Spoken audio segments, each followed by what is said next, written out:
Dear YouTube, in case you are investigating this video due to a complaint about hate speech or copyright violation, allow me to give the following assurances. Firstly, a word on copyright. If the Watchtower Bible and Tract Society of Pennsylvania is unhappy because I've used their propaganda in a way they disapprove of, please know that I am very familiar with copyright law and have ensured that any use of copyrighted material in this video falls within the fair use provisions, particularly as pertain to criticism and parody. Secondly, let me ease any concerns you may have about hate speech. Though I am unapologetically a critic of the leaders of Jehovah's Witnesses, I feel no hatred whatsoever when it comes to individual believers. I have even spoken out on occasion against the harassment and mistreatment of witnesses. Rather than being hateful, this video, and indeed my channel, represents my attempt at respectfully offering a helpful resource for witnesses who are beginning to think of their faith as false or harmful and would like to know the other side of the argument.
Hello and welcome to my rebuttal of the Saturday of the Don't Give Up Regional Convention of Jehovah's Witnesses.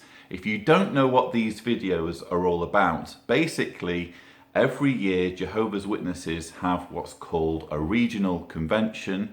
Those conventions have themes. This year's theme is Don't Give Up, and previously what I've done with these conventions is to show what the speakers are saying in the talks themselves, along with the videos that are shown that have been prepared by Watchtower.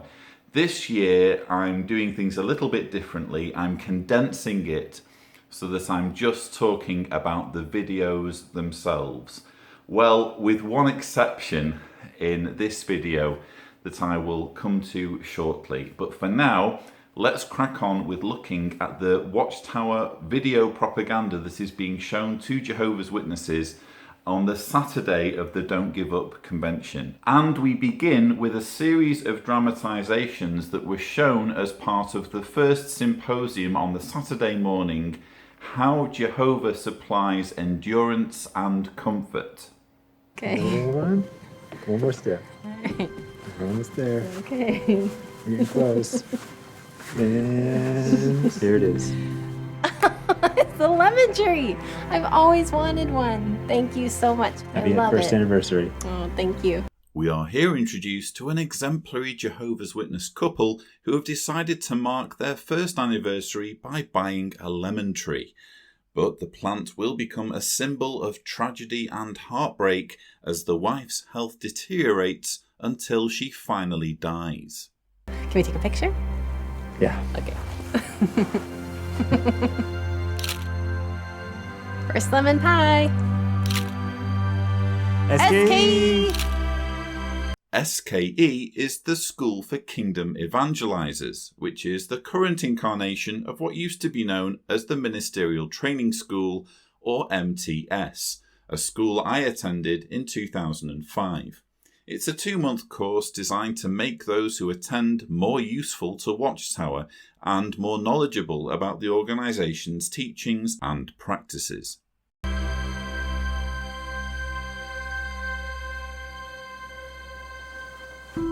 Comfortable?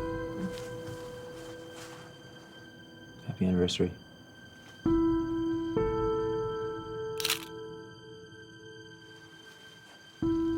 You alright?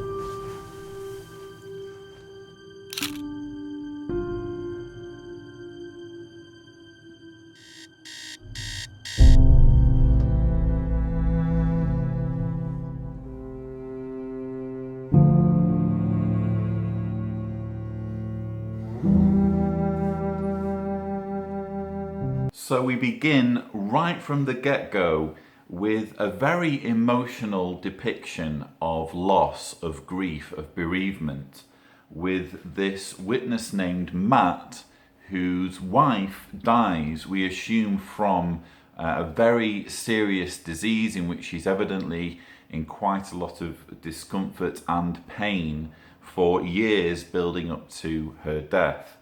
And this will strike a chord with many watching this. It certainly strikes a chord with me, and I'm no longer one of Jehovah's Witnesses because, I know what it's like to lose someone in death, as many of you do.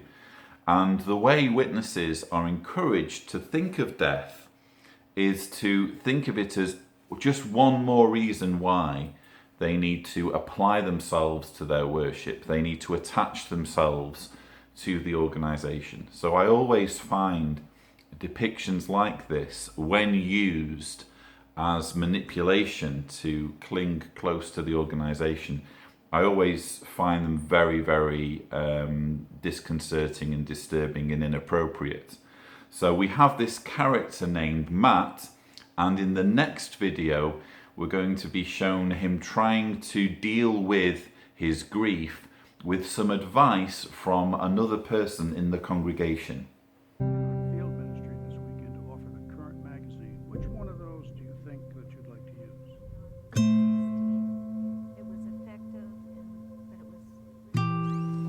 was... Before we go into territory, do you mind if we make a stop first?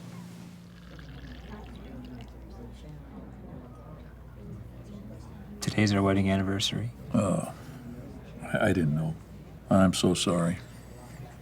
When Sharon died, I was going through some especially raw days myself. I keep getting flooded with memories. That's normal. You know what my number one help was? Was prayer.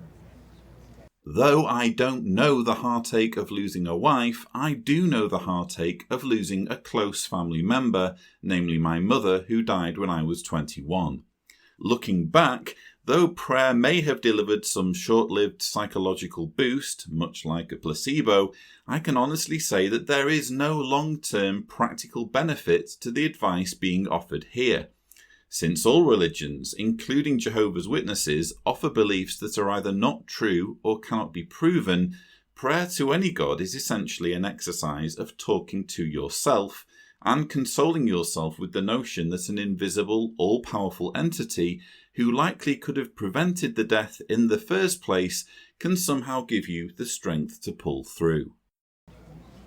I do pray, but it stirs up emotions I'm trying to keep down. Don't keep the emotions down.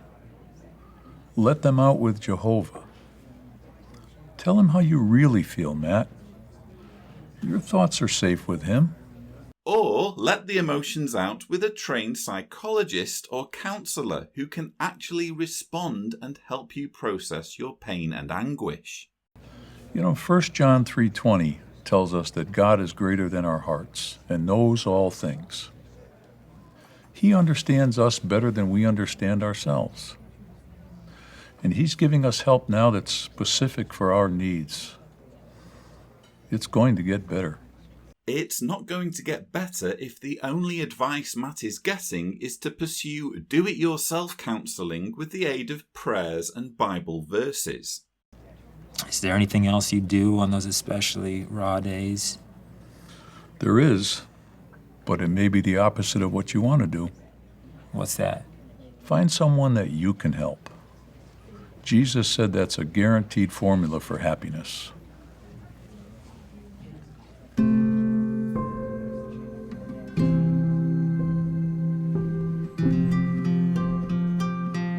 Remind me next year that this is Matt's wedding anniversary day.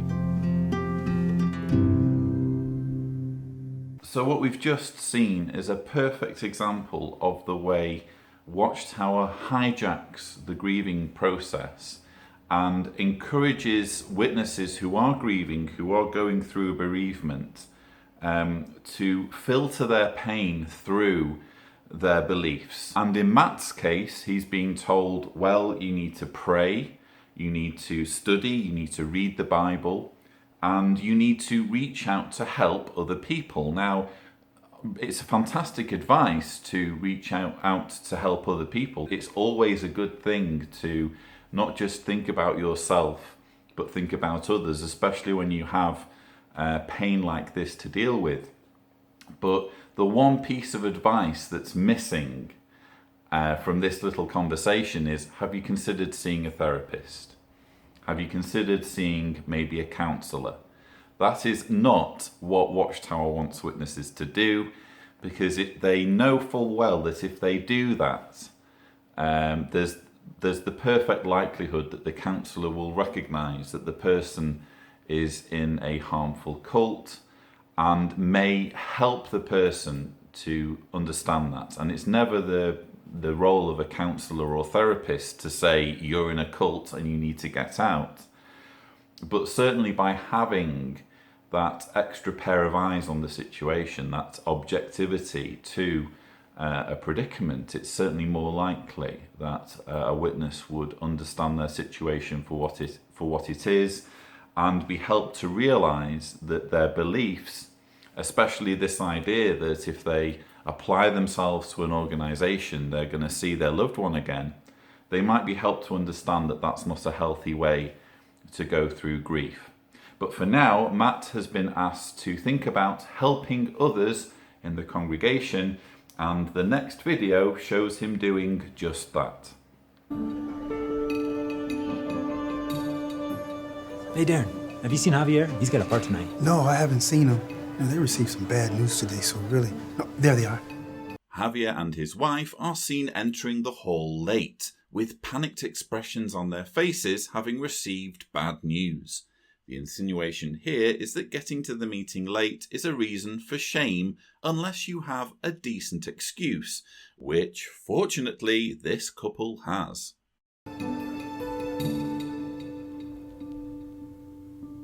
Our first part tonight will be handled by Brother Javier Velez.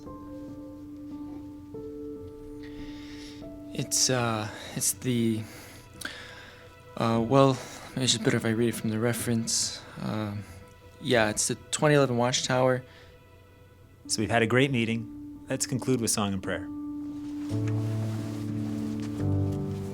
Amen.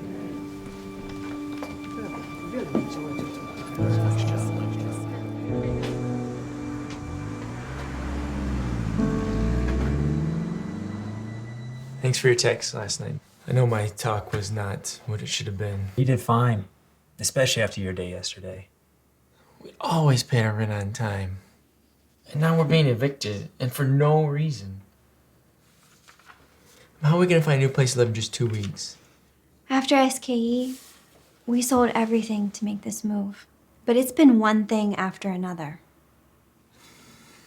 We can't seem to catch a break. I'm so sorry. Like Matt and his wife, this couple also attended the School for Kingdom Evangelizers, apparently making considerable sacrifices to do so. Sacrifice is a recurring message in Watchtower propaganda, with witnesses constantly encouraged to keep their lives simple, which often entails being reckless with their employment opportunities, under the assumption that Jehovah will provide. Lauren and I experienced a rough patch like this soon after we were married. We prayed a lot. We kept our expenses to a minimum. But we did something else too. We made it a goal to stick to a good spiritual routine and not isolate ourselves. And that's why I really want to commend both you for coming last night. I know it made Jehovah's heart glad. Thanks, Matt. Praying a lot and sticking to a good spiritual routine is not going to put bread on the table. To assume otherwise, as Jehovah's Witnesses are frequently expected, is to believe in an interventionist God who, despite not coming to the rescue with human suffering and death, is somehow in the business of subsidising and bankrolling members of his one true faith. Keeping expenses to a minimum will no doubt help witnesses who have sacrificed everything for Watchtower, but austerity will only get you so far when you are putting the needs of an organisation first and your physical and material needs second. Trying. We want to show Jehovah we trust in him. Remember, it goes both ways. With someone loyal, Jehovah will act in loyalty. He won't let you down. You'll see. Witnesses are here being told that Jehovah operates on a you scratch my back, I'll scratch yours basis with any who sacrifice their time and resources to Watchtower's benefit. If for any reason you are struggling financially or materially and it looks like things are only going to get worse, it must be because you haven't quite given everything towards serving Jehovah's organisation. Yeah, we'd love to. Love that. They're an awesome couple.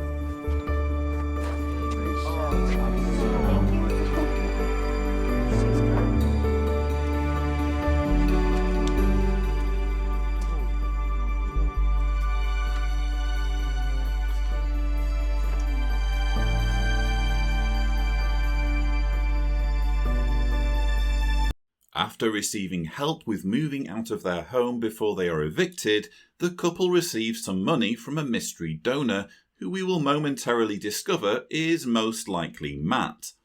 Their reaction, a reaction that JWs are expected to imitate, is to thank Jehovah in prayer for helping them put their kingdom service first. While it's not uncommon for witnesses to look out for each other in this way, as I can personally attest, this in no way proves that witnesses are unique in their altruism, or that Jehovah exists and is attending to the material needs of his witnesses. When things like this happen, it merely confirms what we already know, namely that, as is the case with many religions, witnesses will often look after each other when times get tough, with shared beliefs a prerequisite for acts of kindness.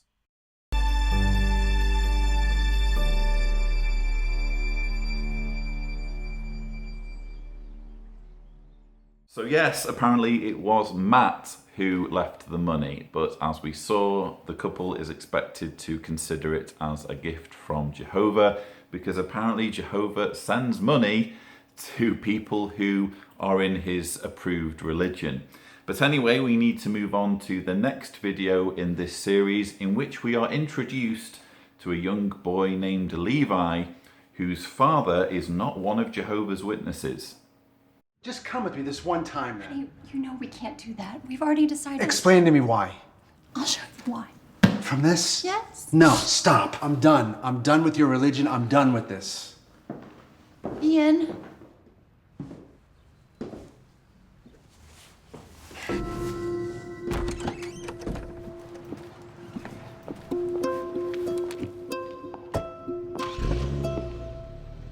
In this emotional and tense dramatization, witnesses are taught to think of non-believing spouses as heartless, intolerant monsters who are not open to reason and susceptible to abandoning their children. I regularly hear from husbands and wives who have been impacted by the religion through their spouse getting roped in, and I can only imagine the anger and frustration with which such ones will be greeting this portrayal. Though they may be framed as heartless and inflexible, the truth is that it is Watchtower and its leaders who more closely fit that description, especially where family cohesion is concerned. It is, after all, the governing body who insists on families being broken up through shunning if their teachings are ever questioned. But never mind all that for now, we must apparently suspend our disbelief and follow the young boy in his story of abandonment and betrayal by a fickle, selfish, unbelieving father. The letter asks, how did Hezekiah live? Marty, this is your paragraph. You ready? Let's hear from Marty, please. Hezekiah did something foolish and Jehovah didn't like it. Thank you. Good comment. Any further comments? Levi, the character featured here, is plagued by the spectacle of JW parents around him who are involved in brainwashing their children, unlike his dad, who selfishly refuses to indoctrinate him with JW beliefs. Fortunately for Levi, his desperation for a JW role model is not going unnoticed. Sister Rapp, please. Did you get to talk to Levi? No. But, I did talk to his mom. She said that the divorce has been really difficult. Divorces are generally difficult. There are those who say that going through a divorce is one of the most stressful things that can happen to you in life. But of course, none of this is the fault of Watchtower for demanding that Levi's mother put a strain on her marriage by being in a certain place by a certain time every week without fail. The blame must rest squarely with a father whose only mistake was to marry someone whose mind would later no longer be her own. We should do something. You know, we can do something. You know, I met a young man the other day, and he's about your age. Hey, Robert. How are you? Yes, if there's one thing young teenagers like Levi need, it's to be taken to the homes of their schoolmates to preach to them.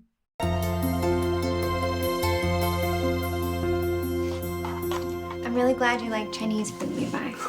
You kidding me? Used to eat Chinese food all the time with the monster who betrayed him and his mom by refusing to join their cult.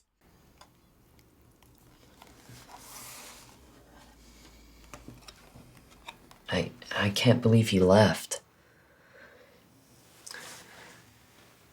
Levi, read this scripture here in Psalms.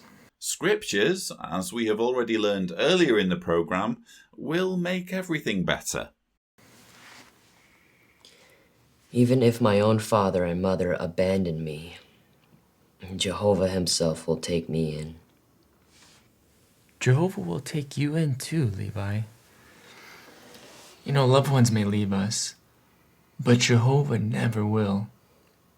You and your mom are never alone. We're all part of Jehovah's family. That's right, Levi. We all have each other. Jehovah's Witnesses have each other on condition that nobody ends up doubting their beliefs. The moment Levi puts two and two together and realizes the true nature of his predicament, he can expect to be dropped from Jehovah's family like a ton of bricks.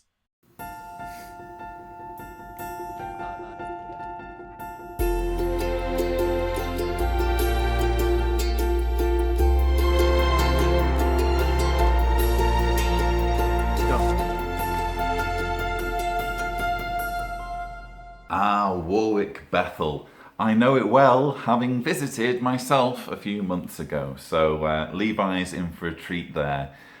But honestly, what an astonishing video. We have a young boy who is depicted being abandoned by his father, whose only crime apparently is to not be under the thrall of 7 guys in New York. And he's taken under the wing of people in his congregation who see it as their duty to assist in filling the vacuum and making sure that this young man gets dragged up as another cog in the wheel of the Watchtower organisation. So we now move on to the next part of the dramatisation. The theme that's running through these videos, you may have noticed, is witnesses in different predicaments helping others. So we start off with Matt who goes through his own tragedy and emotional loss, who then decides to help the young couple who are in financial hardship, and the young couple then decide to help Levi by bringing him into Jehovah's family. And in the next video, we're going to see Levi also pass it on by doing what he can to help an older member of the congregation who we were introduced to in a previous video. Jehovah is a God who hates injustice. In fact, he's promised to eliminate it. We can read that promise together in the book of Psalm 37, and we'll begin reading in verse 10. Here we read God's promise. Just a little while longer, and the wicked will be no more. Look at where they were. You okay? Yeah, I feel bad for Brother Tobias. He always seems to be in pain. Yeah, it's his hip. But he's always faithful. Never misses a meeting. Of course, if someone were unable to attend a religious meeting due to health problems, this would hardly make them unfaithful to their religion. It's simply that physical limitations would require them to go easy and not overstretch themselves. But for Levi and his mother, the fact that Brother Tobias attends all meetings despite being in acute pain makes him a faithful man. Does he live by himself? I think his wife died a while back. It's just him now. Thank you for joining us and welcome to the program. No opportunity is wasted when it comes to reminding the convention audience of the importance of keeping up with JW Broadcasting episodes. Good morning, Brother Tobias. Levi. We've had a ton of leaves falling in our yard that needed cleaning up. And I thought I'd see if you need some help around here. Far be it from me to refuse free help.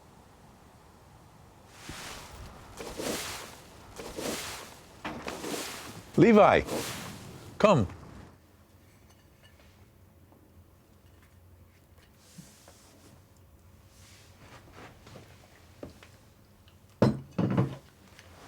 So you went to Bethel, then Gilead? I did. I want to go to Bethel someday. Javier and Michelle, they took me not that long ago, and I really liked what I saw. Yes, Bethel is the perfect place to be if you want to exhaust all your time and energy in service of the governing body. Think of it as Watchtower's answer to Scientology's Sea Org. Incidentally, Bethel is also a place where many have found it impossible to ignore how corrupt and self-serving the Watchtower leadership is, as I am increasingly finding the more I speak to former Bethelites. That is an excellent goal. You'll never go wrong putting spiritual things first in your life. I'm sure there are many ex-Jehovah's Witnesses watching this, myself included, who would take issue with that advice. And where did you work when you were in Bethel? I worked on the linotype machine. Linotype? What's that? Come, let me show you how we did it in our day. Come, sit down. There's a picture. We did that. That was one of the brothers holding up that. Brother Tobias is here taking Levi on a trip down memory lane with the aid of the book God's Kingdom Rules, the 2014 replacement to the Proclaimer's book that manages the impressive feat of whitewashing Watchtower history even more than its predecessor. Beth Sarim is nowhere to be found, mention of Joseph Rutherford is kept to a minimum, and the only hint of the hype surrounding the Great Pyramid, a teaching that spanned over 4 decades of Watchtower history, is from a black and white photo of a cart with the divine plan of the ages on the side. Did you hear that? He was at that convention when they released the first book.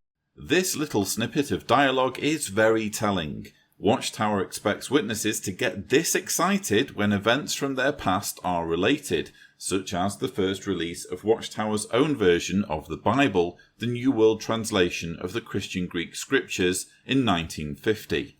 No consideration is given to the fact that over all these many decades of Watchtower history, the organisation has relentlessly and falsely taught the same message that Armageddon is just around the corner, with multiple generations living and dying with false promises and expectations.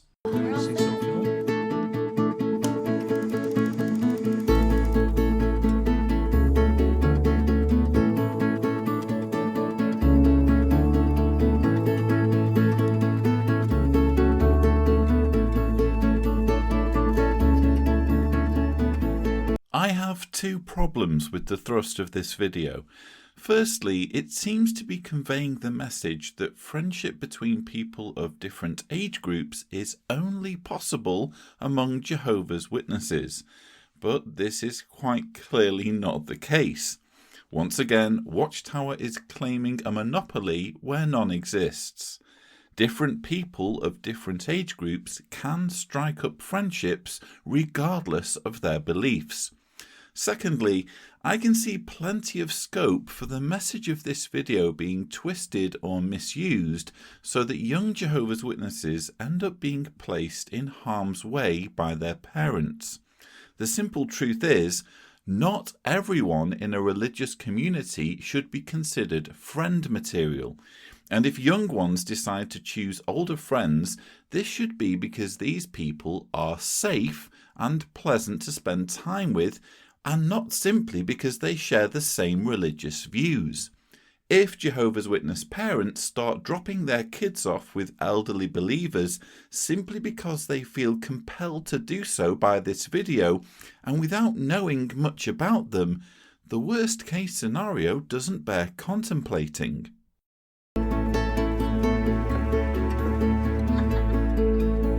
Good night, everyone. I'll be back tomorrow to finish up the leaves. Sounds good. I'll have the hot chocolate ready.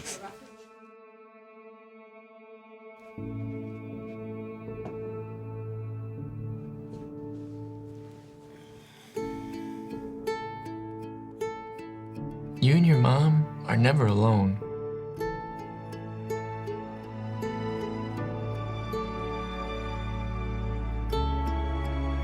We're all part of Jehovah's family. Indeed, Jehovah's family, the family that's there for you 100% and will never let you down or drop you, so long as you keep believing that the governing body are God's representatives on earth. Anyway, we must move on from that series of dramatizations because we're now moving on in the programme. And after the symposium that we've just seen, there's another symposium titled Build a House That Will Endure. And as you're going to see, there's some rather curious videos aimed at witnesses who live in poorer countries. The biggest challenge for me and my family has been illness. Not having enough money to pay for the treatment we need. Each week, I have to save up enough money just to feed my family. We were deeply saddened by our situation. First, it was a challenge for us to make ends meet because I didn't have a regular job. I also worried about how my children would suffer if we did not have sufficient food and other material needs. I began to think that moving to another country was the only way to provide for my family. As 1 Timothy 5:8 says, it is my responsibility to support them. This is a bizarre video shown as part of the Saturday morning symposium Build a House That Will Endure. In the first item, be content with the present things. The whole thrust of the talk, together with the video, seems to be to encourage witnesses living in poor countries to content themselves with being poor, to not distract themselves with any attempts to improve their situation, and specifically, not to consider leaving their country with their children in search of better living standards. Toward the end of the talk, the outline even includes the comment, many who emigrated to improve their standard of living have returned home to help others spiritually. Try as I may, it's hard for me to figure out precisely why Watchtower would impose itself in this way on poor families from developing countries by insisting that they either return home to their country of origin or don't leave in the first place. In the absence of any obvious explanation, I can only assume the governing body is terrified of witnesses in such countries learning English, moving to countries where there is easy access to the internet, becoming exposed to apostate material, and dropping out of the religion. The message given in the talk, that this is all about trusting in Jehovah and putting spiritual things first, simply doesn't square with other material in Watchtower propaganda, where witness families from wealthier countries have been applauded for moving to poorer lands to work where the need is great. Apparently, when it comes to uprooting your family and emigrating, you're only allowed to do it with Watchtower's blessing if it's from a wealthy country to a poor one. What kept me from moving to another country is my love for Jehovah and for my family. As Philippians 1:10 says, we should make sure of the more important things. And for my family, our spirituality is very important. Again, moving to a different country shouldn't affect your spirituality, unless we're talking about children getting better educated and informed and noticing they've been raised in a cult. The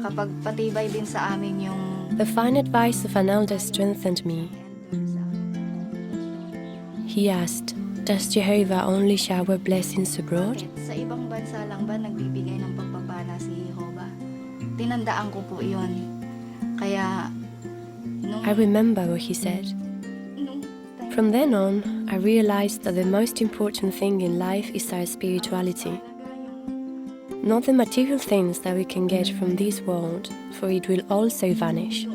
An elder responds to a family from the Philippines that is considering moving to a more prosperous country by asking, "Does Jehovah only shower blessings abroad?"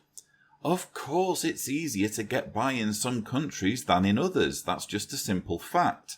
God's blessing has nothing to do with it. Quite frankly, I find it remarkable that witnesses in poor countries who are thinking about improving their lot in life by moving geographically are now being guilted into believing that to do so represents a shortage of faith in God's blessings. And all seemingly because the governing body are terrified at the prospect of them getting better access to information and putting two and two together. A great blessing has been keeping our family united and happy despite our difficult situation. This has helped us to keep our eyes simple. This is the sort of empty comment that is frequently found in Watchtower propaganda. Some guy's family has been helped to keep its eyes simple by being united and happy.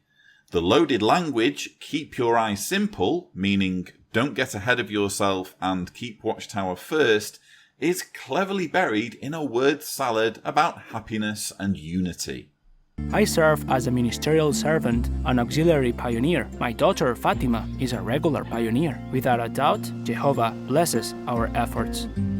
Without a doubt, Jehovah blesses someone who is a ministerial servant and whose daughter is a pioneer. Apparently we don't have time to see any evidence of this divine intervention, so just trust him on that. Giving makes me happy. Other brothers and sisters go through times of need just as we do. Thinking of this helps me not to focus on my problems, but rather on our brotherhood and Jehovah. I am deeply convinced that we made the right decision as a family. And now we are very happy, despite having little materially, because I feel content. They say, if you are content, you are rich. And the scripture says, it is Jehovah that makes one rich, and he adds no pain with it. si Jehovah yung nagpapayaman. So again, what a strange series of videos. Those were shown, by the way, in the first part of the symposium. So the symposium again is Build a House That Will Endure, and the first of 3 parts is Be Content with the Present Things. And the overwhelming message that certainly I got from that video that was shown in the symposium is that witnesses living in poorer countries should stay put. They should just accept that they're living in a poor country and not do anything about it if their action involves moving to a more prosperous country where it's easier to find work and it's easier to make a living. I just find it astonishing that that's the level to which witnesses have their lives micromanaged. And when you think about it, it just makes no sense. Because why should you just have to stay in one country and never think about moving? Why are you in that country to begin with? Well, you're in that country because most likely you were born in that country. Maybe because your parents or your grandparents or your great-grandparents made a decision to raise a family in your country. Why do you have to live the rest of your life in that country just because of a decision that was made by a previous generation of your family going however far back? I mean, in my own situation, I'm currently living in Croatia because my wife's parents are Croatian. And at the moment, you know, it's working reasonably well, but at some stage we may want to move to a country where it's easier and it's better, for example, to enroll Jessica in a decent school. It's easier to do that. We're not committed to staying in Croatia just because Diana's parents or grandparents or great-grandparents were Croatian. It's just ludicrous. But this apparently is the argument that Watchtower's making, that if you are a Jehovah's Witness in a poor country, or in a country where you might want to consider moving to a more prosperous country, you should stay put. The decision has already been etched in stone. And if you think about moving elsewhere to make things easy for yourself financially, well, you're not sufficiently relying on Jehovah. So a very strange symposium item there. And the next one is very interesting. And I mentioned earlier that I would be showing some of the actual talk footage for, I would be making an exception, and that exception has been made for the talk as part of this symposium, Build a House That Will Endure, Safeguard Your Children from What is Evil. So this was undoubtedly, for those of us who were watching the conventions and watching what's going on with Watchtower, this was the standout item on the programme, because we want to see how Watchtower is responding to child abuse. Especially in light of the Australian Royal Commission in 2015, case study 29. Since that, we've had case study 54. We've had the Fessler lawsuit a few months back. It's a quickly moving situation, but whichever way you look at it, it's clear that Watchtower urgently needs to bring in reforms in child safeguarding, in the way it manages child abuse. So this really is a perfect example, or was a perfect example, for Watchtower to be open with Jehovah's Witnesses, to say, yes, we have a problem, this is what we're doing about it, and this is how you can help us. But as you're going to see, it's an opportunity that was ultimately wasted. And you'll see why as I show you now the talk, or the official Watchtower approved talk, Safeguard Your Children from What is Evil. Safeguarding our children starts with our appreciation of how Jehovah feels about our children. Please, let's turn again to Psalm 127, and this time we'll consider verse 3. Sons are an inheritance from Jehovah. The fruit of the womb is a reward. And our footnote says, where it mentions sons, children. So we appreciate that our sons and our daughters are a precious reward, an inheritance, a special gift from Jehovah God. And for that reason, they deserve our best efforts at safeguarding and protecting them.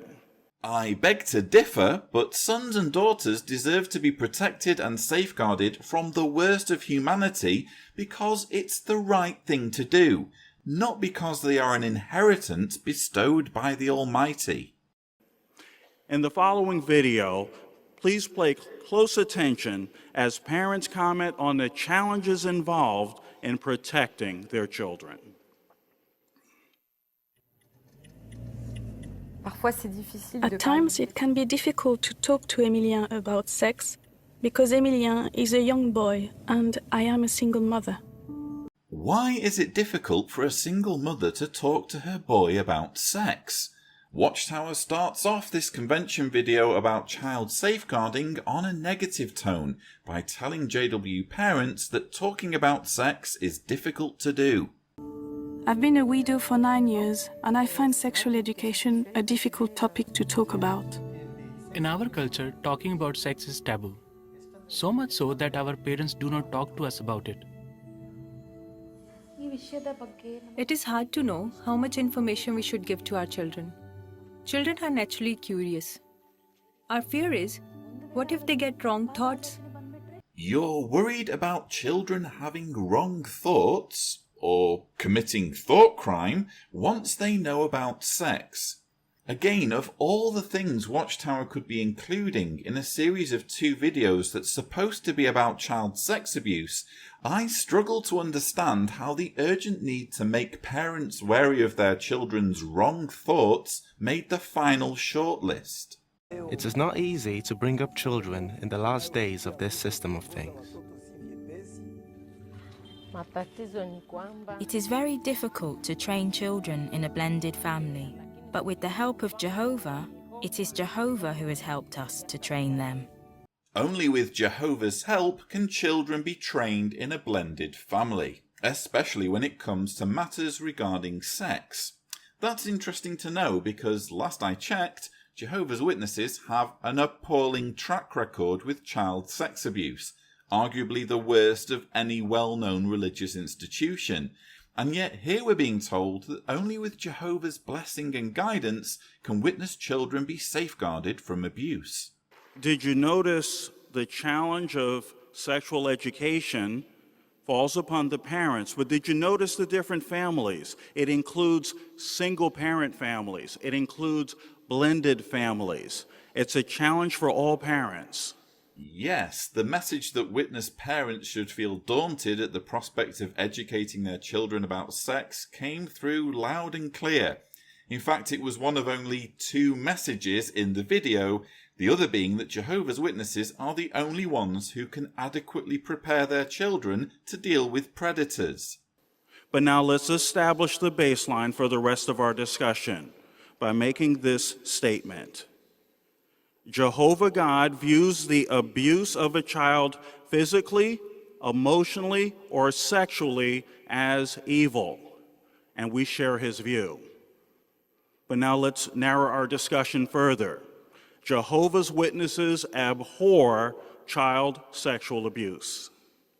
This is a statement that's repeated so much by Watchtower, especially in media articles exposing examples of where Watchtower has been found covering up child abuse or mishandling accusations of child sex abuse. It's a statement that just gets trotted out every single time Jehovah's Witnesses abhor child abuse, and yet it rings very hollow when you look at what the organisation is actually doing in response to what is unequivocally, without any argument, a disaster in terms of how many have been affected in so many countries. We're seeing case after case after case. I'm convinced that with the lawsuits that I'm aware of, that they're just the tip of the iceberg, because all you need to do is travel a bit and speak to people, in different countries, in different congregations, in different areas on this topic, especially those who have been elders. And you know straight away that it is an epidemic. It's rampant throughout the organisation, and it's because of policies that have been written by Watchtower, that are in the Elders Guidebook, that are in letters to elders. That's why we have this problem. This is an institutional problem requiring an institutional response, and yet Watchtower, for whatever reason, doesn't see itself as needing to answer to this. For some reason, as we are about to see, all of this is somehow for parents to deal with themselves. Parents, you are the first line of defense. Let's open our Bibles, please, to Proverbs chapter 22, verse 3. It tells us, the shrewd one sees the danger and conceals himself, but the inexperienced keep right on going and suffer the consequences. Yes, the shrewd person thinks ahead. They see the danger ahead of them and they take appropriate action. It's interesting that parents are here being told to be shrewd and to take appropriate action to protect their children, when the governing body absolutely refuses to take appropriate action to implement the recommendations of the Australian Royal Commission when it comes to their institutional responsibilities. Parents, as shrewd ones, you are the first line of defense. you have the need to take all reasonable steps to protect your children from potential dangers, including the abuse that we're mentioning. Thus, the first of two key messages in this talk is clearly conveyed, namely that child safeguarding has nothing to do with Watchtower. It's all down to the parents. The second message, which we'll get to shortly, is some bizarre rhetoric about moral purity and ensuring children stay chaste. Essentially, Watchtower will waste an opportunity to take ownership of child safeguarding by 1. Switching the blame to parents, and 2. Changing the subject altogether. And one reason why this is critical is that in the majority of cases, the perpetrator was someone that the child knew and trusted. And so as parents, as shrewd ones, while not being overly suspicious, we need to recognize potential dangers. It's precisely because child molesters occupy positions of trust that it is entirely wrong and negligent for them to be allowed to be elders and ministerial servants, something that Watchtower allowed for right up to the October 1st, 2012 letter to elders, which instructed elders that it cannot be said in every case that one who has sexually abused a child may never qualify for privileges of service in the congregation. True, the more recent August 1st, 2016 letter tightens up the policy considerably in this regard, strongly implying that pedophiles are not to be considered for appointment. But even these more recent instructions are far from ironclad and, for example, don't say anything about what should happen to molesters who have already managed to climb the ladder into positions of trust. And so let's list 5 dangers that we need to keep an eye on as parents. Number 1, someone singles out your child for special attention with gifts or offers free babysitting or private outings with your child. Pretty much what we've just seen portrayed in the dramatization featuring Levi and brother Tobias.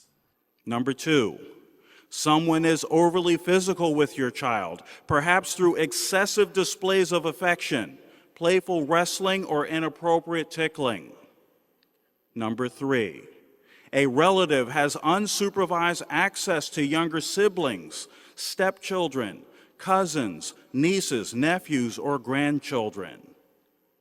Number 4, your child has association with others in places that are beyond your vision, such as on a school bus, in the back seat of a vehicle, at sleepovers and social gatherings, in auxiliary rooms and restrooms of meeting places, and at recreational areas such as playgrounds and swimming pools. Number 5, your child has unsupervised use of the internet or social networks. Parents, Proverbs 24:3 tells us, by wisdom a house is built up, and by discernment it is made secure.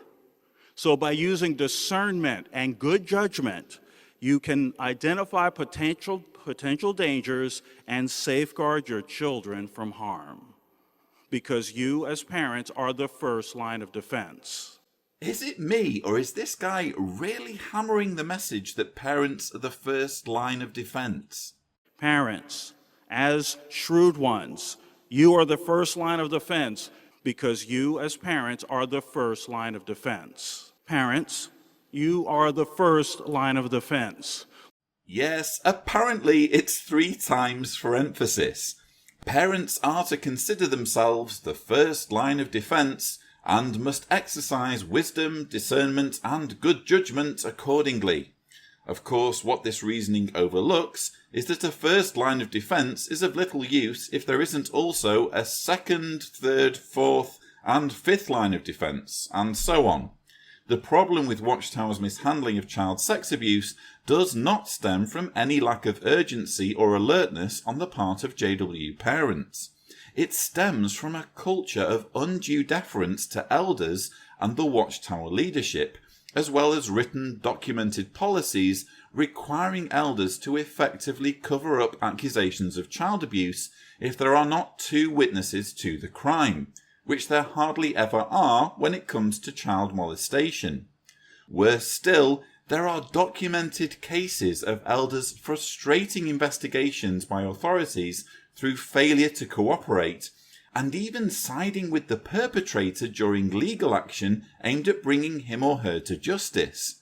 All of this has been brought to light both in a series of lawsuits and recently by the Australian Royal Commission, but so far Watchtower resolutely refuses to implement rudimentary reforms that would ensure the children of Jehovah's Witnesses are kept out of harm's way. But now here's our next step. The next step, parents, to safeguard our children, we must help them to gain godly wisdom, to be aware of the dangers. Yes, Watchtower's list of who needs to take action to protect children is a short one. It pretty much consists of parents, the first line of defence, and the kids themselves. As we are now hearing, if children want to avoid being molested, they will need to gain godly wisdom. So whether our family is made up of two believing parents, whether it's a single parent family, a blended family, or a household where there's an unbelieving household, an unbelieving maid, unbelieving parent, all parents have the responsibility, the God-given responsibility, to protect their children, to teach them what the Bible says about proper sexual conduct. Ephesians 6:4, to go on bringing them up in the discipline and admonition of Jehovah.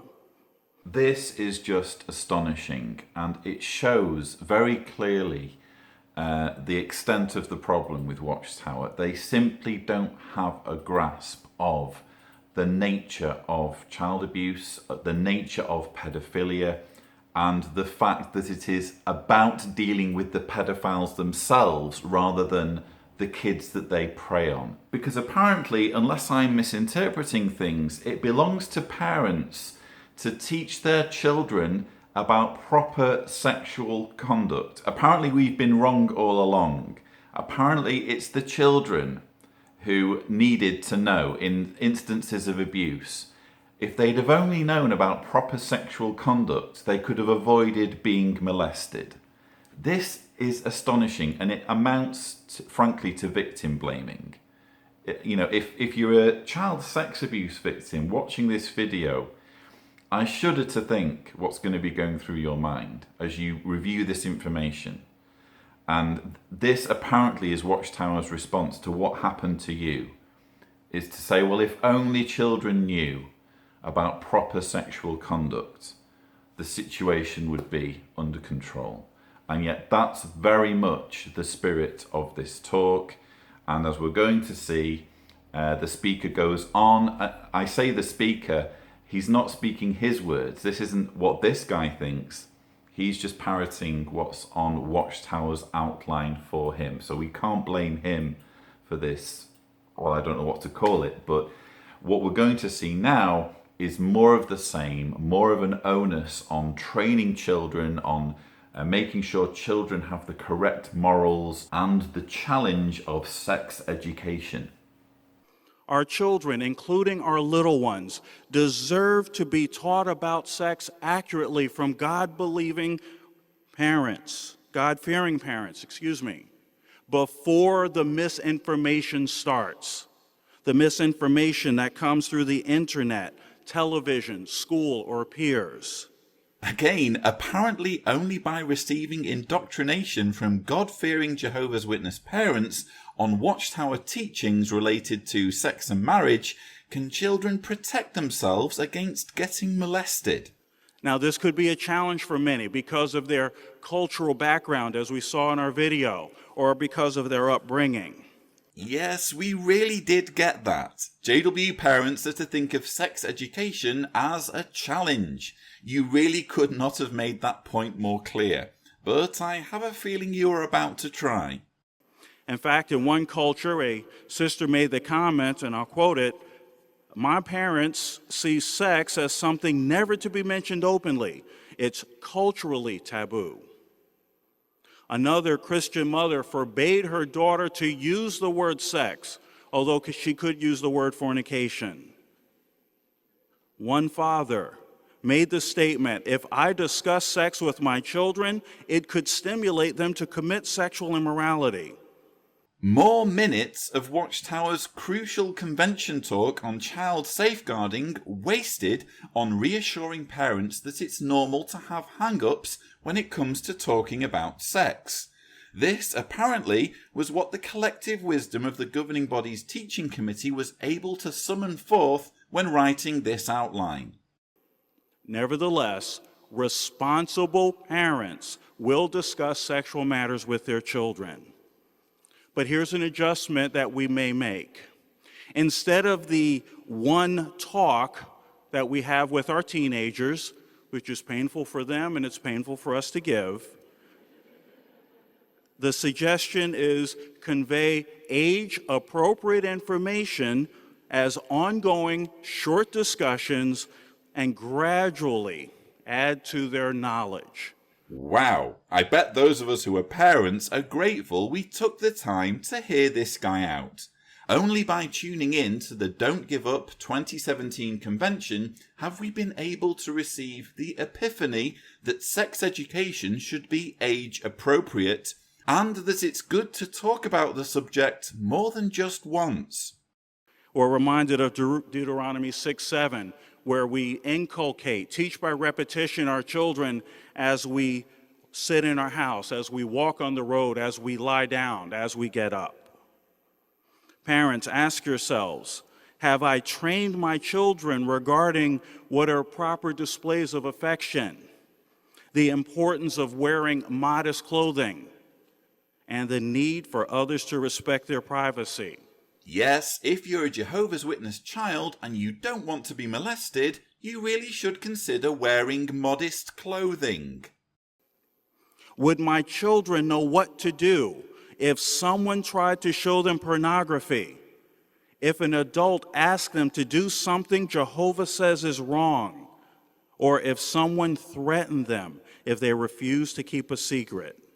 Again, the rampant issues with child safeguarding for which Jehovah's Witnesses are becoming notorious have nothing to do with preemptive training, such as parents and children being alert to dangers from strangers or suspicious behaviour from trusted adults.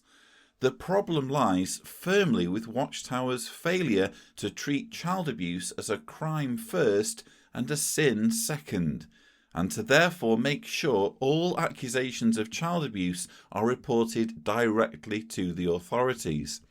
But leave it to Watchtower to try to convince parents and even children that the responsibility lies instead with them. The objective is not to frighten our children. It's to be shrewd parents, teaching them what they need to know so that they can recognize the dangers. And we're also helping them to train their conscience, to have that inner sense of right and wrong so they can examine decisions and be led to the right, scripturally based decision.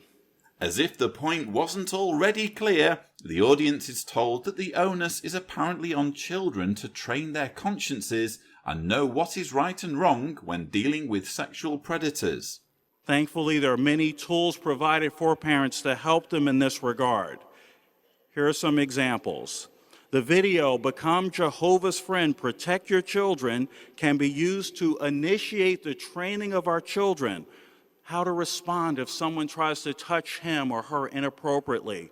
You may recall that during the practice session, Caleb and Sophia are taught to put their hand up and to yell, "Stop doing that, I'm going to tell on you." That is indeed a useful lesson for children to learn, but again, it's only one piece of the puzzle when it comes to child safeguarding. Watchtower is being extremely disingenuous in expecting parents and children to be at the vanguard of snuffing out child molestation before it happens, while refusing to yield to growing calls for robust policies to be put in place aimed at ensuring child molesters are brought to justice after the fact, thus ensuring more children are not at risk. Chapter 32 of the book, Learn from the Great Teacher, uses terms that children can easily understand. For example, it states, quote, "Parts of your body are private. Do not let anybody play with your sex organs," unquote. Some additional articles we should take note of. Teaching your child about sex, from Awake number 5, 2016. Talk to your children about sex, from the Watchtower of November 1st, 2010. Take note with this article too. This article really gives suggestions on how to talk to preschoolers, how to talk to primary school children, how to talk to adolescents. Offers some very practical suggestions. And how to protect your children, from Awake of October 2007. There is no shortage of Watchtower materials covering child abuse. The trouble is that nowhere in the thousands of words printed on the topic over many decades has Watchtower ever once instructed parents to go straight to the authorities if they suspect their child has been molested, which you would think would be a fairly rudimentary piece of advice for parents to receive. Of course, Watchtower doesn't offer this counsel because they believe that child abuse hasn't actually happened unless there are two witnesses.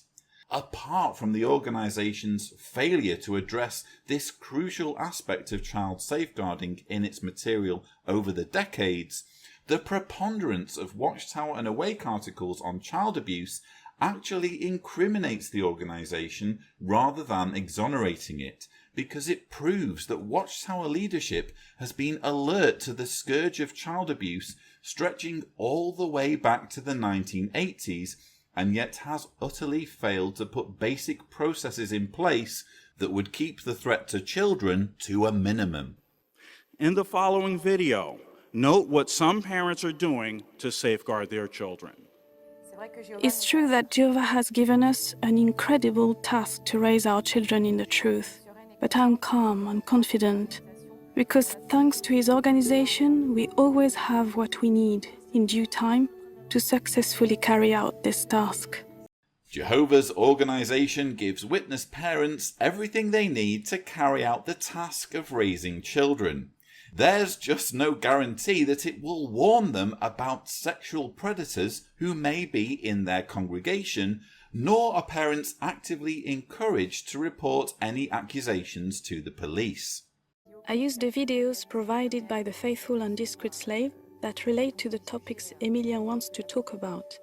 In particular, the video Protect Your Children, which speaks about sexual predators, is a good starting point for a discussion on this.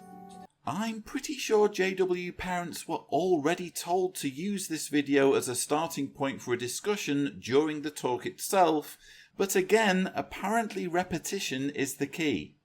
Even before Satan's world can teach our children about sex, we can teach them. Learn from the Great Teacher, chapter 32, has beautiful questions. It helps us to understand what is in their heart and how much information they already know. Since we have already spoken to them about sex at this age, we can talk about any serious matters in future without feeling awkward.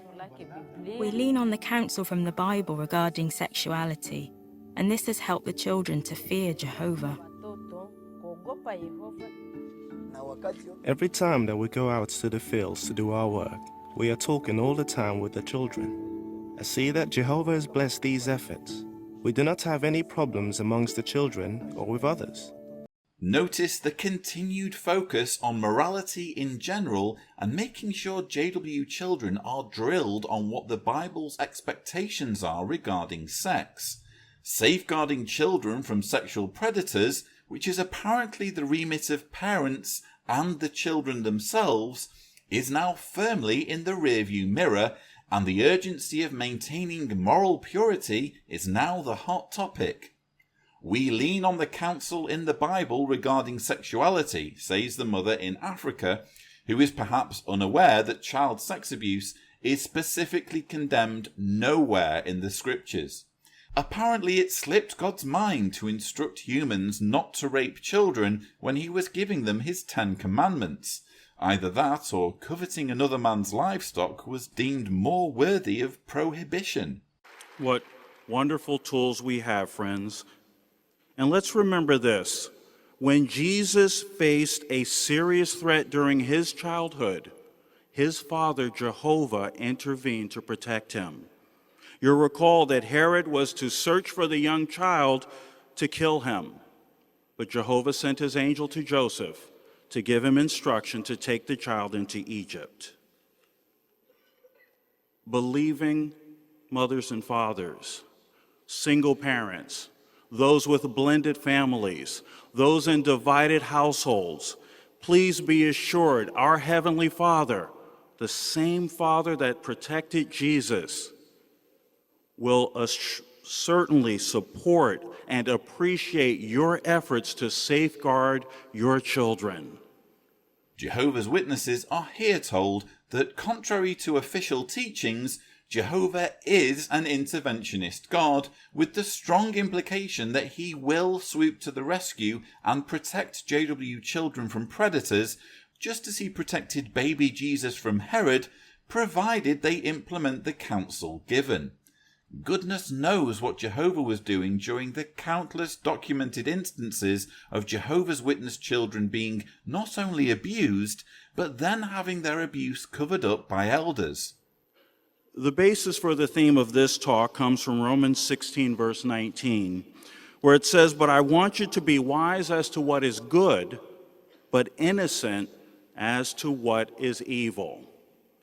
Parents, please be assured that in your efforts to safeguard your precious inheritance, your sons and your daughters, Jehovah God, our Heavenly Father, will continue to help you. And thus ends the one and only talk on child sex abuse at the 2017 Don't Give Up Convention.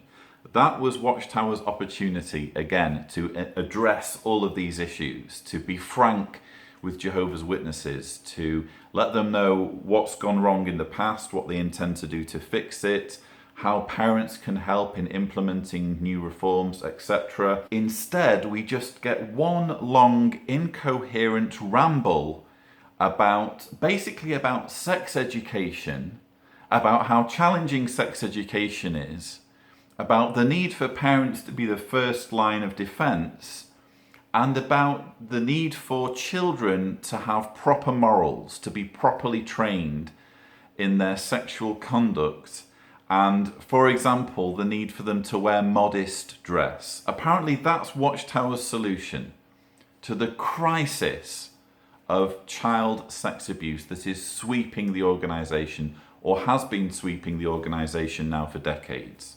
This is Watchtower's answer to all of that. We abhor child abuse. The parents need to train their children. Everything's going to be okay. Head in the sand. It really is abominable. And we close with this assurance that Jehovah's going to step in and protect children so long as parents do everything that's been required of them. Apparently, goodness knows what was happening with all of these cases of abuse going back all these decades, where children have been raped by people in their congregation, in some cases elders and ministerial servants, and their abuse has subsequently been covered up. What was Jehovah doing for them exactly? Why wasn't Jehovah stepping in and stopping their abuse? Was it because of some failing on the part of them or their parents as regards sexual conduct and sex education? Honestly, if you can make sense of that, I'd love to hear from you. But for me, that is a deeply, deeply inadequate response from Watchtower to the, as I say, the epidemic of child sex abuse mishandling within the organisation. But, at least we've seen it, we've seen the talk, and you can judge for yourselves as to what you think of it, what you make of it. But we're now going to move on in the programme. We're still in the symposium, Build a House That Will Endure, and we now have the final part out of 3 talks. Train your children in the way they should go. Despite the advice and counsel that the organization has given, we decided the safe course with social media was just to forbid everything. This didn't work. It caused some friction. We didn't show a great deal of understanding. Well, personally for me, raising my children is very difficult because my husband is not a witness. With my oldest son, I had a problem when he started dating a girl. Oh dear, a Jehovah's Witness boy starts dating a non-Jehovah's Witness girl. If by any chance you're watching this and you know little about JW beliefs, it's probably at this point that I should tell you that witnesses are only allowed to marry, and hence date, from among fellow believers. But don't worry, this boy's mother is not happy about the situation, and she's on the case. When I found out, I was very irritated with him because I had taught him well and we always talked, and now, suddenly, he's acting differently. We decided to flee because of the war. That is why we went to the refugee camp. The problem we had was that my son started to imitate the bad conduct of the non-witness young ones, our neighbors. People who aren't Jehovah's Witnesses, as we all know, are renowned for their bad conduct. And if children are allowed to spend time with other children who are not being indoctrinated to follow 7 guys in New York, their behaviour will deteriorate. So he needed a lot of help. We've really benefited from taking to heart the counsel that the brothers have given, to be reasonable with our children, try to understand their point of view, and try to help them to draw close to Jehovah. It's no good just trying to say what they should do all the time without listening to their needs. And so we agreed that, okay, if we stay within boundaries of Bible principles, that she could use some forms of social media. And of course, the reaction was good. What a fun family this must be to grow up in. The girl has just been allowed to use some forms of social media so long as she does so according to Bible principles. For me, James 1:19 helped me a lot, because there it mentions that we should be quick to listen, slow to speak, and slow to anger. So I realized that I should have listened to my son first and calm myself down. Fantastic! The mother has calmed herself down from her understandable rage at learning that her son was having a relationship with someone who doesn't share her religious beliefs. Instead, she is taking the reasonable approach of making him watch a JW Broadcasting dramatization about leading double lives, in which witness youths have their sexual repression reinforced by being reminded to never ever cultivate romantic attachments with non-witnesses, lest they are disfellowshipped and shunned. I do love a happy ending. And not gotten upset like I did. It's good to apologize when we make mistakes as parents, because it will help our children in return to realize the mistakes they are making. We are closer and we feel more comfortable talking to each other about things. Of course, one very fitting apology that nearly all JW parents could offer their children would be to say sorry for insisting that they spend the rest of their lives following a cult just because this makes them feel better about similarly wasting years or even decades of their own lives. There were other activities in the camp, but we always found time to have our family study. We had a few older books and magazines that we had taken when we fled the war, and we used these older publications during our family study. Oh, you need to be careful with older publications, brother. They are without doubt one of the best ways for witnesses to wake up from their indoctrination. Nothing exposes the man behind the curtain and reveals the extent of Watchtower's false promises and double standards like studying and comparing the organisation's own writings down through the decades. The problem we had was that my son started to imitate the bad conduct of the non-witness young ones, our neighbors, so he needed a lot of help.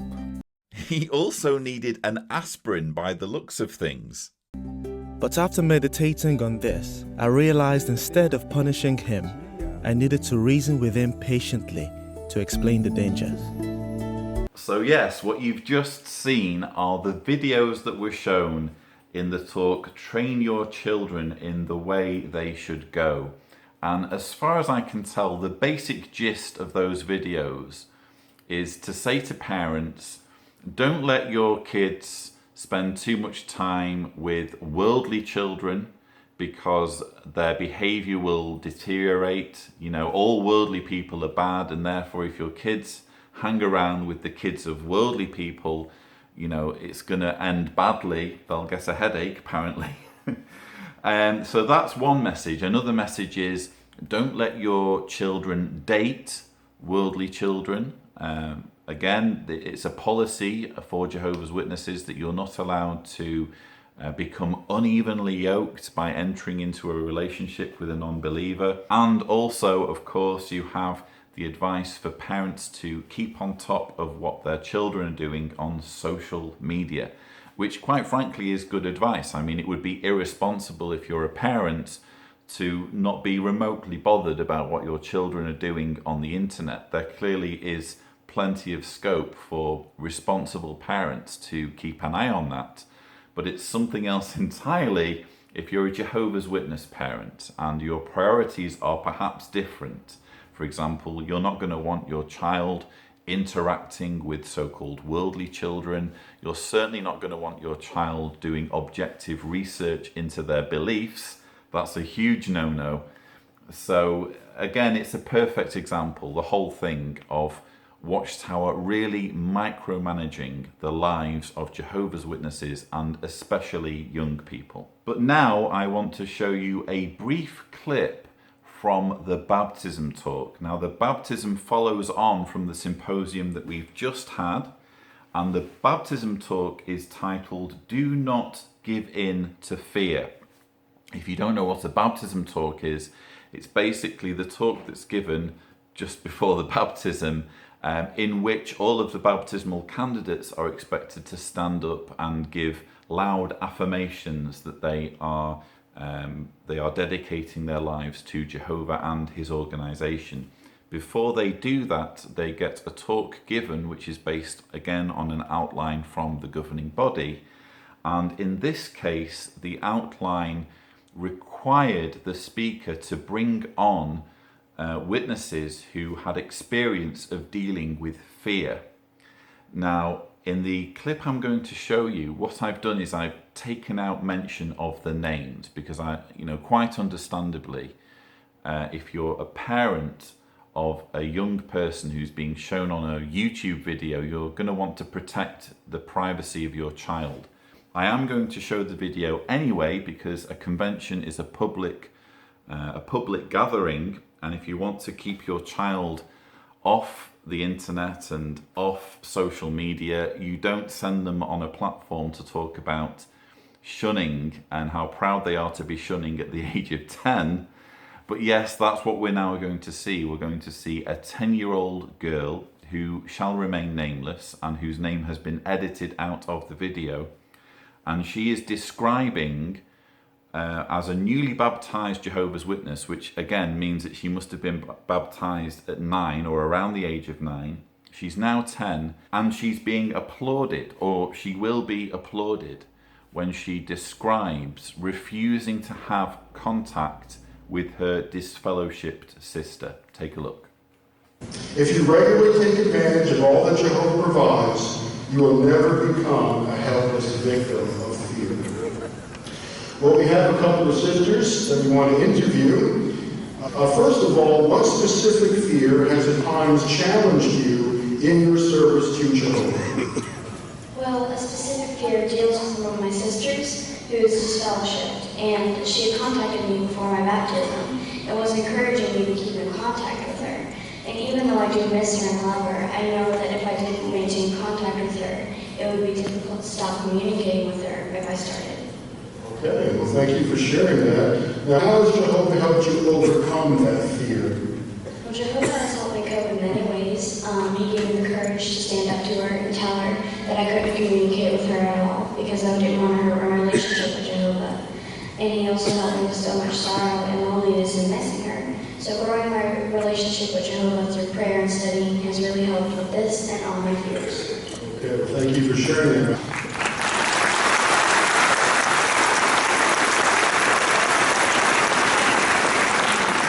So yes, what an astonishing piece of footage. It may be that you've seen this video before, by the way, because I know it's been on YouTube for a number of weeks now. And again, I've been careful to edit the name out. And I think it's important that we don't direct any anger or hatred towards the girl herself, because she's just parroting the beliefs of the organization that have given her this attitude and this outlook. But how astonishing that she is literally being applauded for severing her relationship with her sister.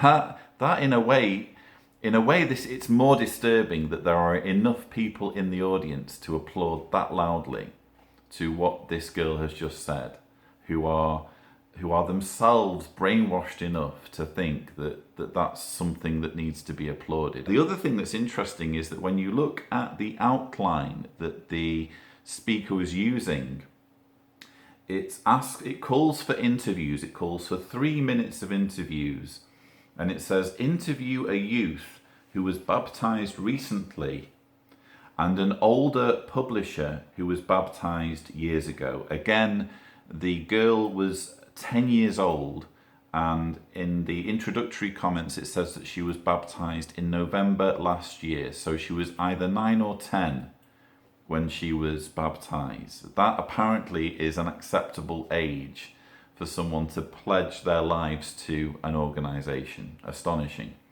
Anyway, it continues, ask each one, what specific fear has at times challenged you in your service to Jehovah? How has Jehovah helped you to overcome that fear? And the speaker assigned this outline felt, I mean, what on earth has that question got to do with shunning? I would say that what this girl is going through is not fear, it's her humanity telling her that what she's doing is wrong. It's cognitive dissonance. It's her brain trying to cope with the fact that she's being asked to do something that is quite clearly wrong, but she's got to do it anyway because it's required of her, and if she doesn't do it, she'll be destroyed at Armageddon. I don't describe any of that as fear. I describe that as a young girl who doesn't know her beliefs too well, who's been roped into an organization when she's too young to know what her beliefs are, and she's grappling with a situation that she should never have been put in the first place. But we must move on to the videos that were shown in the afternoon session, and at 2:35 on the Saturday afternoon, Jehovah's Witnesses are shown the second installment of Remember the Wife of Lot. Previously on Remember the Wife of Lot. We wanted to invite you, all of you, to the hall this Sunday. We have a special speaker. We'll have to talk about that. The safest road is to get a good job with a good company. Yeah, but should we be pushing Anna and Tina to succeed in this system? We are living at a time when it is vital that we do not look back in a figurative sense.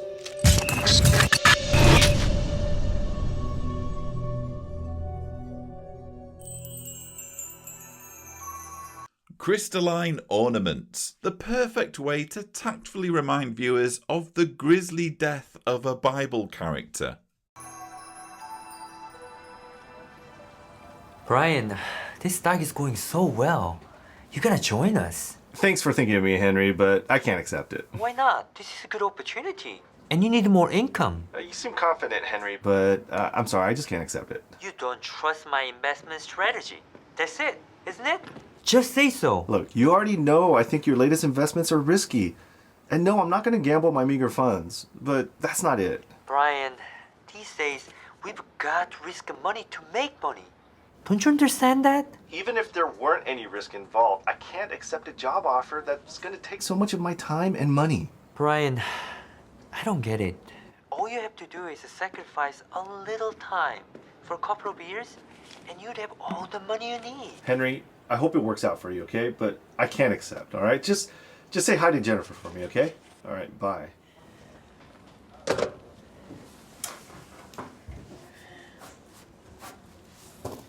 Who's that? That's Henry, Gloria's brother, whose role in the script is to frame entrepreneurship and enterprise as reckless and greedy. And like her brother, Gloria is now obsessed with making money because apparently that's what happens when you stop taking Jehovah's Witness beliefs seriously. We need to invest our money into something more secure, like real estate. And we need to move across the town where we can network with more influential people. Is this your mom's idea? Because we can't afford this. We're already too much in debt. Well, look, we can mortgage this place and then rent it out. We're not taking full advantage of this opportunity. We need to put the kingdom first. I am putting kingdom first, but this is the time to think about our future. How many working years do we have left anyway? But if you don't plan ahead, we'll end up living on the street. The scriptwriters cannot help themselves but paint Gloria, the female lead character, as superficial, demanding and melodramatic, apparently because, like the writers of the original story of Lot's wife, their opinion of women is pretty low. Why are you all dressed up like this? Are you going on service? I'm going to real estate classes. What? We didn't talk about this. Why? If you made more money, I wouldn't have to. We've never gone without. Gloria, wait.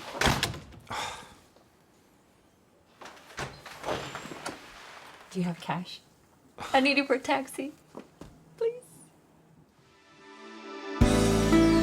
Gloria's character is made to check a few more boxes on the misogynist's female stereotype by being nagging and overly assertive one moment and beguiling and manipulative the next. Guys, you want to wrap this game up? Let's get ready for dinner. Here you go. Hey! What did I just say? Put this furniture back and get ready for dinner. Something important we got to talk about tonight. We apparently need this scene to remind us that Joe still has serious anger management issues, which he will continue to struggle with until he sees the light and becomes a Jehovah's Witness, which, fortunately for him, is precisely what he's just decided to do. So, what did you want to talk about that was so important? All right. Okay. Look. I've decided something. I decided that I want us all to start studying the Bible together. What? You mean you want to become a priest? Come on, Rick. It's Jehovah's Witnesses, isn't it, Dad? I borrowed your book.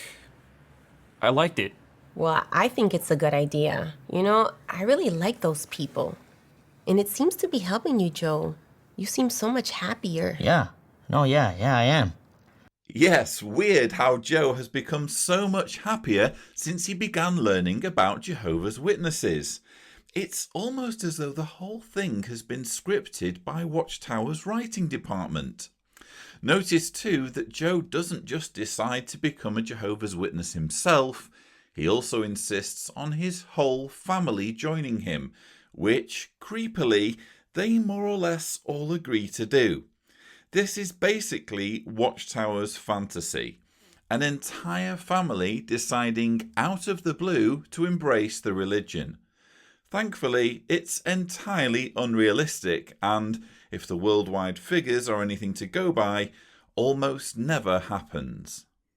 So, like I said, that's what I decided. But I really want us all to be in on this together. All right, so what do you say, boys? Sure, Dad.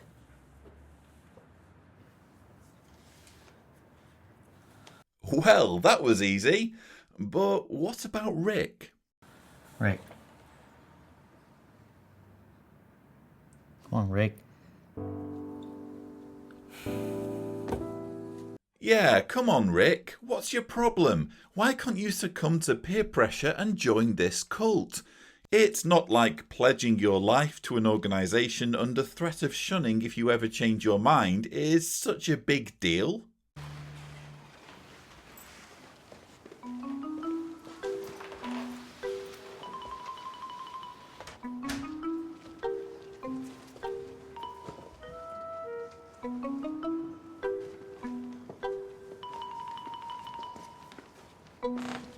Gloria?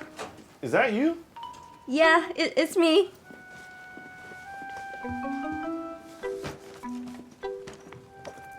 Gloria, what is all of this?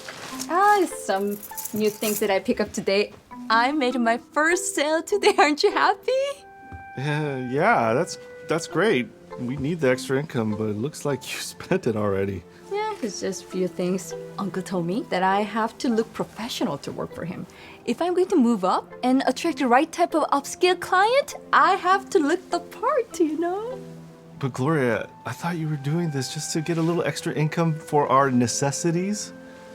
How much time are you planning to spend on this? As much as it takes. You can't be successful by working less. We already have a very full schedule with our spiritual routine. We have to make sacrifices for what's most important in life. You know that. This new job, I'm worried. It may mean sacrificing time we should be spending on spiritual things. What about your pioneering? What about it? I can do both. In the small, misogynist minds of Watchtower's writing department, when you give women some money, this is how they will spend it. On shiny, pretty things. There's no way Gloria would have saved her newly earned money or spent it on something other than clothes and jewellery. No, she needs to conform to the female stereotype imagined by Watchtower of fickle, superficial women obsessed with adorning themselves. All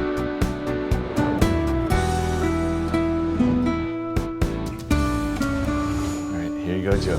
First door. Okay.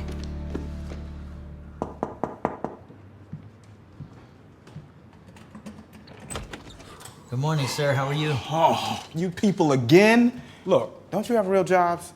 I have a real job and you keep waking me up, okay? I'm sorry, Frank. Forgive us. We didn't mean to upset you, man. Joe? Yeah, it's me, Joe. I didn't even recognize you, man. How you doing, Joe, man? Hey, how you doing, I'm sorry. Frank? I'm good. It's been a while. God, it has. We used to work together back in the day. When was the last time we saw each other? I think it was that time we were hauling that lumber. Oh, when we were loading it and then it all fell over in the all street. over and the street. It took us forever to clean it up. Forever. It was terrible. What you should have saw was how mad this guy got. He was so mad, man, you can almost see the fumes coming out his ears. Yeah. That was the old Joe, Frank. Looks like I got a new Joe here, though. You all dressed up. Yeah. Everything. Yeah. What brings you by? Well, actually, we have some good news we'd like to share with you. Good news, huh? Okay, I like good news. Well, why don't you come on in? I'll get some beers and we can talk about this good Okay, news. but no thanks on the beers this morning. Oh, okay. Well, come on in then. Okay. Watchtower's fantasy of everyone embracing the religion without question continues, this time with Joe hitting the bullseye with his very first attempt at preaching. Obviously, the fact that Joe's worldly temper has miraculously vanished thanks to him embracing the governing body as his leaders is already paying off. Mom, this place is so big and fancy. I could make so much money if I closed this deal today. Uncle would be so proud. Oh, that's my little Gloria. You make me so proud now. I'll tell all my relatives what a big, important realtor my daughter is. What about Anna? Did she accept the internship with your cousin's business? You know how hard I worked to set it up. I know, Mom. Thank you so much for everything. She starts next week. You make me so happy. A double whammy of misogyny in this clip, with both Gloria and her mother revelling in shallowness and superficiality, because that's apparently what women are like when they're not tamed by the teachings of the faithful slave. Take note of the brief mention of Anna, Gloria's daughter, who has just started an internship. The significance of this detail will soon become evident.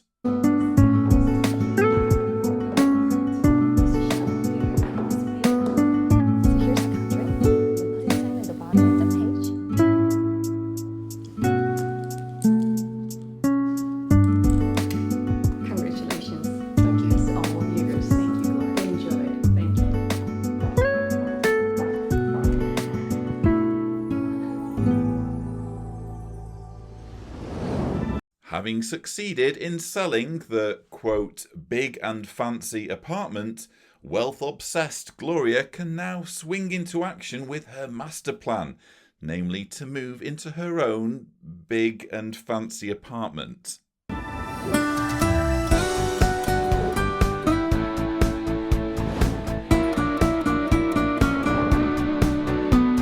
Well done, Rick. We all knew you'd cave in and join your family in becoming a JW eventually, as we can see by the fact that your cartoon doppelganger is shaving off his goatee. In case by any chance there are any watching this who don't know much about witnesses, it's important that you realise that facial hair on men is something God has disapproved of since 1916, when the religion's bearded founder was buried. Anyway, now that Rick has capitulated, all that remains is for him and his family to seal the deal by getting baptised.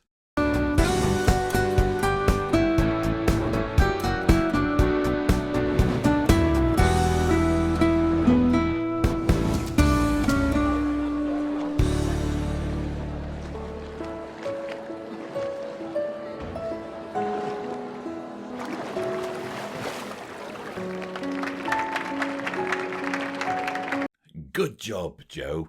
Now there's no chance that you will ever be able to leave the religion on conscientious grounds without being shunned by everyone you know and care about who are witnesses. Better get out of the pool so that the rest of your family can also stride in wearing white t-shirts and pledge the rest of their lives to the organisation.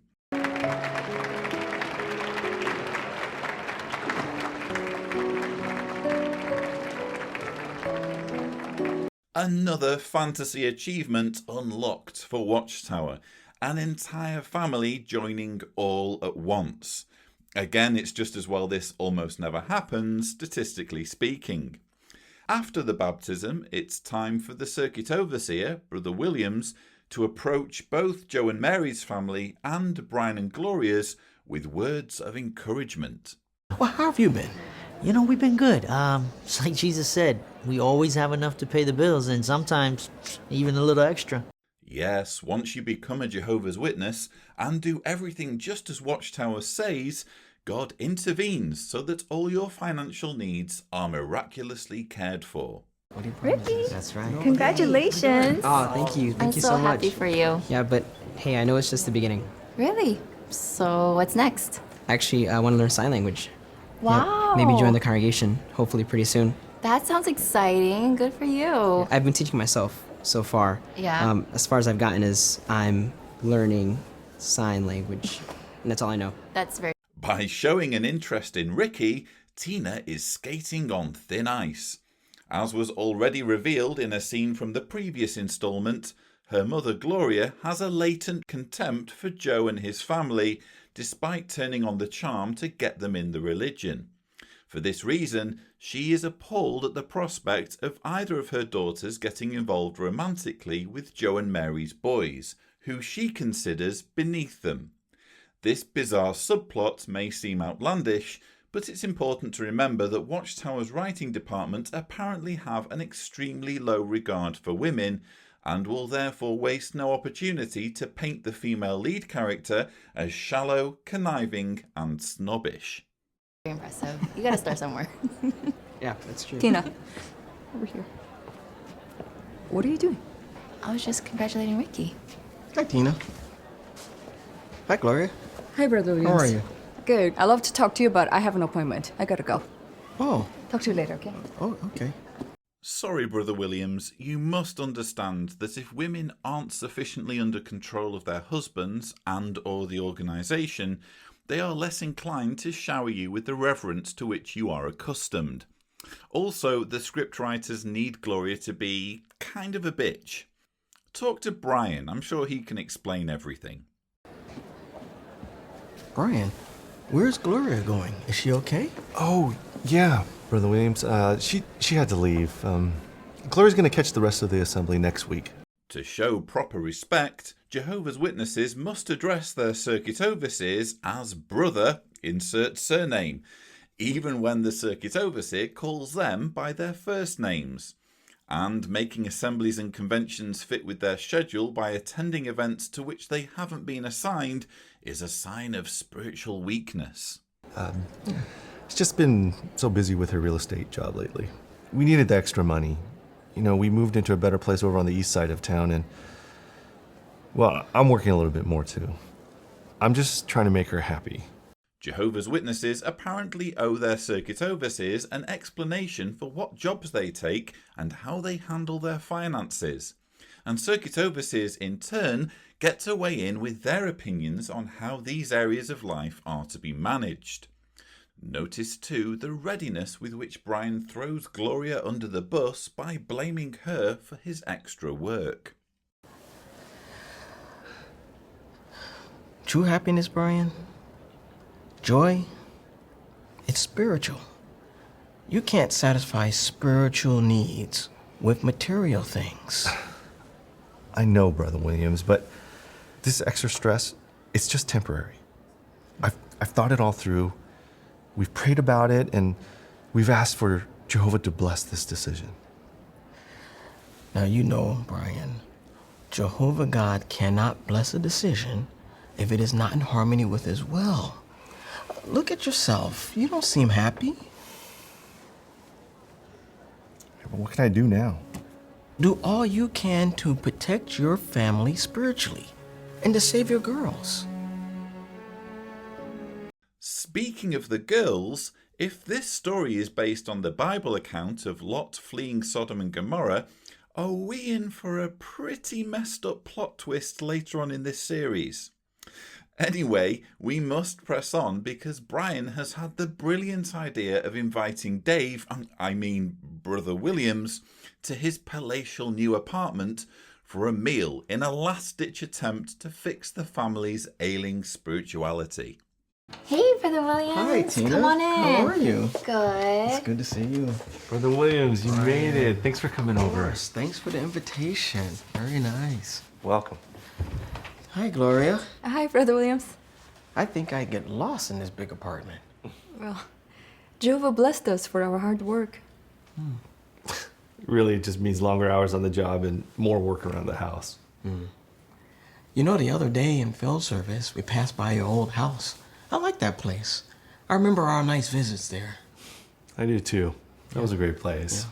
A good tip for any aspiring circuit overseer out there: if you want to politely express dissatisfaction with a witness's choice of home, tell them how amazing their previous home was, and make snide remarks about the new home being too big to live in without getting lost.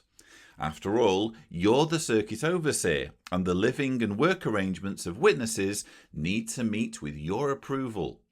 Oh, and by the way, don't forget to stir things up even more by pulling one of the kids to one side and interviewing them on their thoughts about the new place. It all seems very nice. What do you think of this place, Tina? Well, honestly, I wish we never left the other place. Really? Why do you feel that way? Everything's so different here. Everything has to look good for you to fit in. You have to wear the nicest clothes, you have to drive the most expensive car. It's just different, that's all. The new apartment apparently demands that Tina wear expensive clothes and drive the most expensive car. Who knew that buildings could exert that kind of pressure on the people who live in them? Yeah, you know, I understand. I was about your age when we moved into a new neighborhood, and it can certainly be challenging. But you know what might help? Maybe set a new goal. Okay, like what?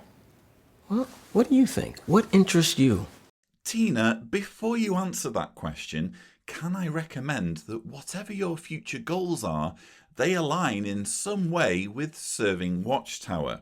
For example, how about learning a new language so that you can indoctrinate people from countries where there are fewer witnesses? Well, I was thinking of learning a new language. Really? That's an excellent goal. What do you think of Ricky learning sign language? Oh, I think it's really exciting. I do too. You know, he is really making the truth his own. And if he keeps on applying himself, Jehovah God is going to really bless him. Yeah. Creepily, Brother Williams is now trying to set Tina up with Ricky. Apparently, circuit overseers get to involve themselves in your employment, finances, living arrangements, and your love life. It's just a shame Tina's sister Anna isn't around so that Brother Williams can micromanage her life too. I was hoping to see Anna. Is Anna here? Oh, she's with Kevin. Kevin? Kevin who? Kevin's one of our relatives. They work together at a pharmaceutical company. He's a pretty nice guy and from nice family too. Tina, are you okay? Mm-hmm. How do you think Anna's doing? Brother Williams now interviews Tina about her sister in the hopes of extracting information on her spiritual well-being. Again, this is all perfectly normal, healthy behaviour.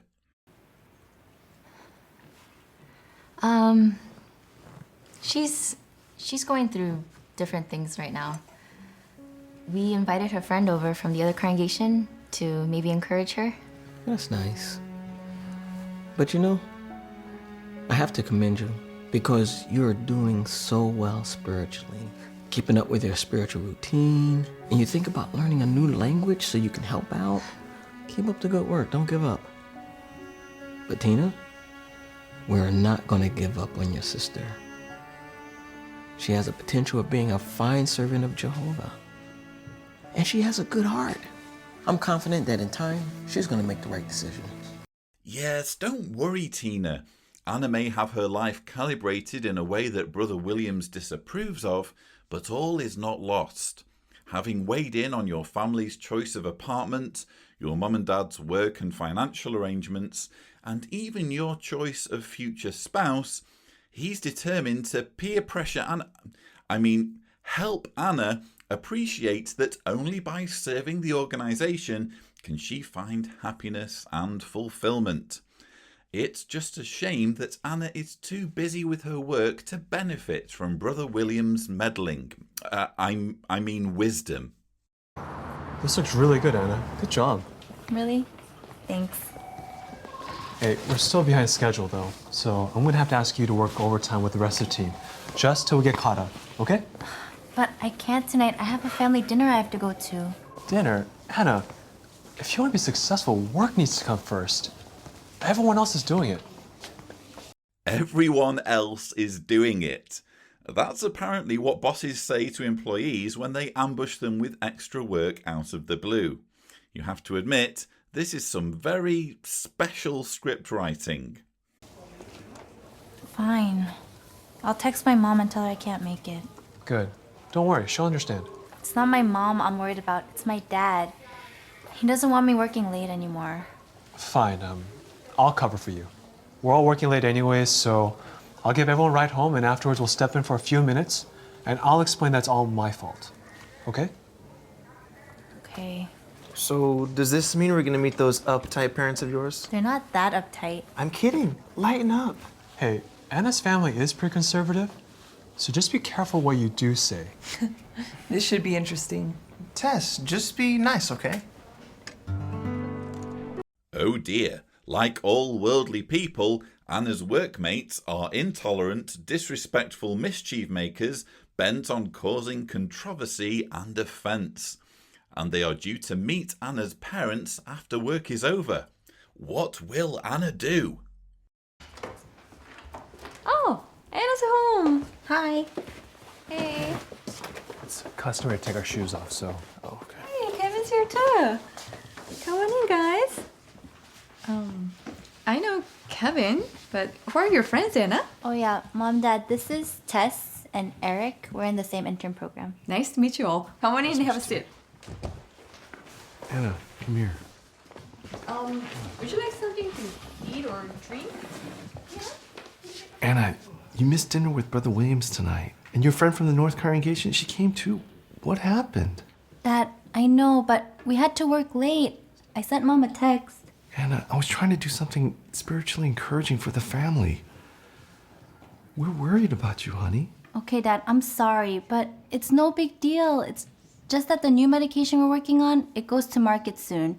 It's really important. It could save people's lives.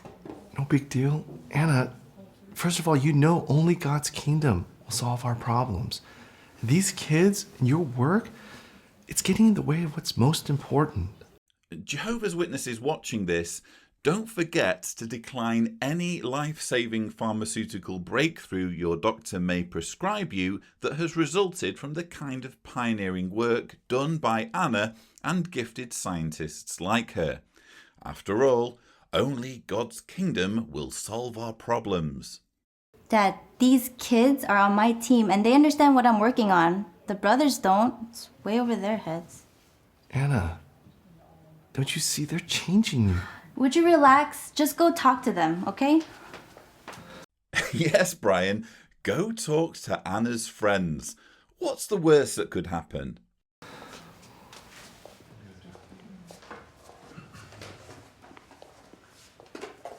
You know, I really wanted to apologize to both of you.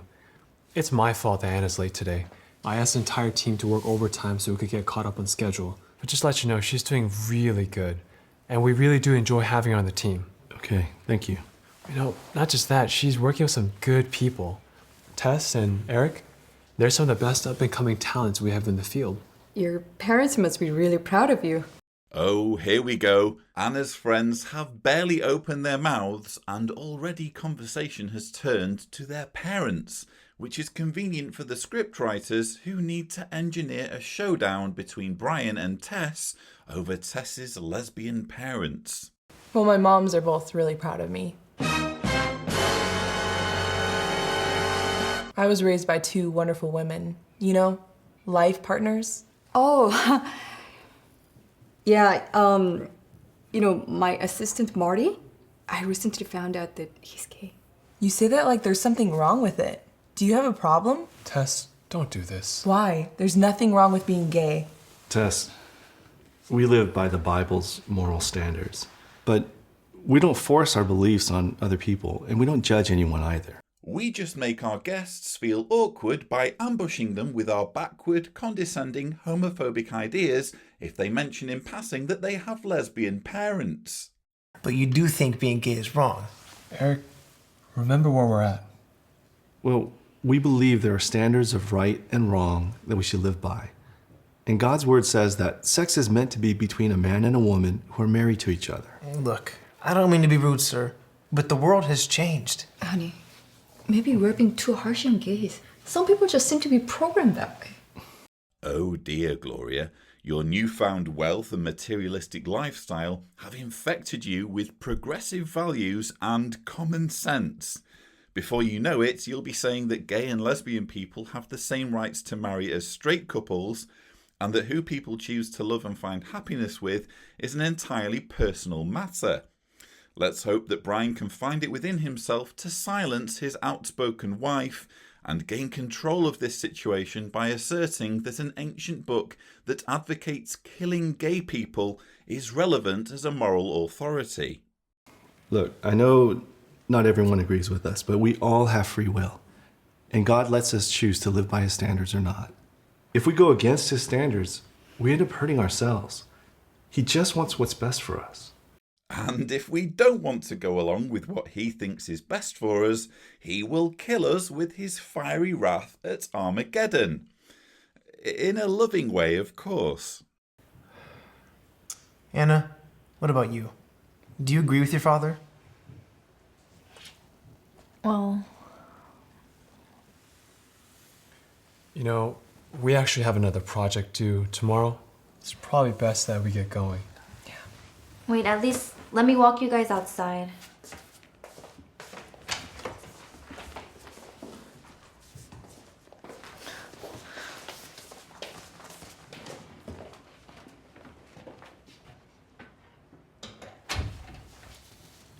So this is our Anna's association. They're just kids. Kids talk like they know everything. Our Anna believes them.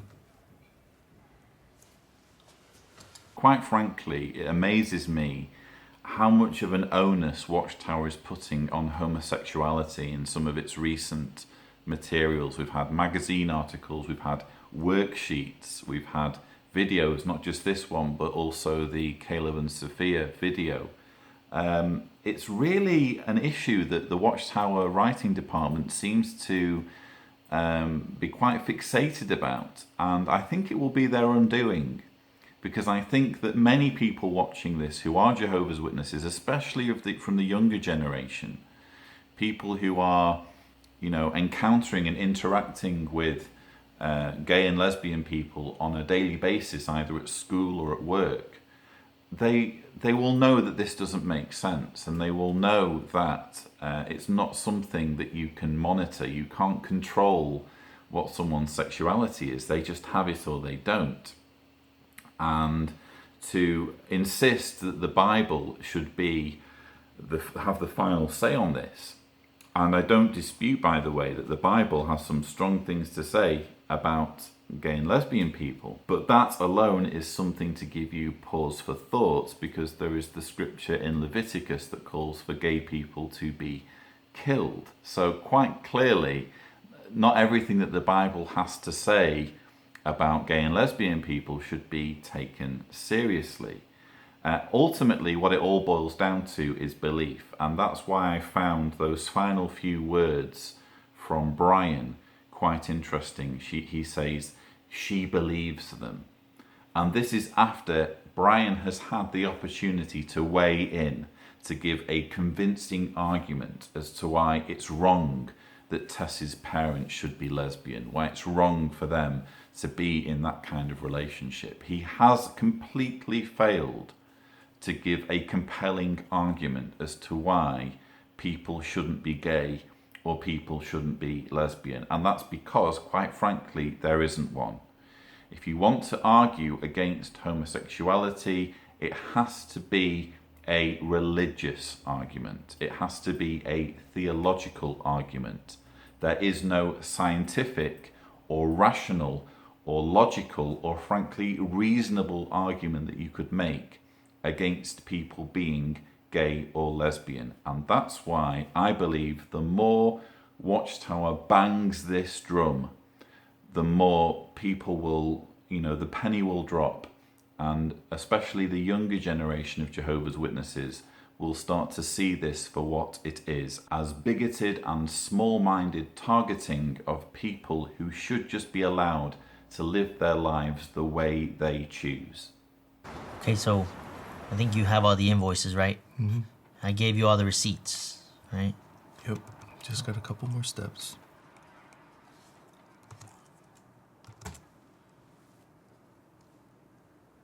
Okay, Joe, your books are clean. I have no more concerns, and amazingly, you're out of debt.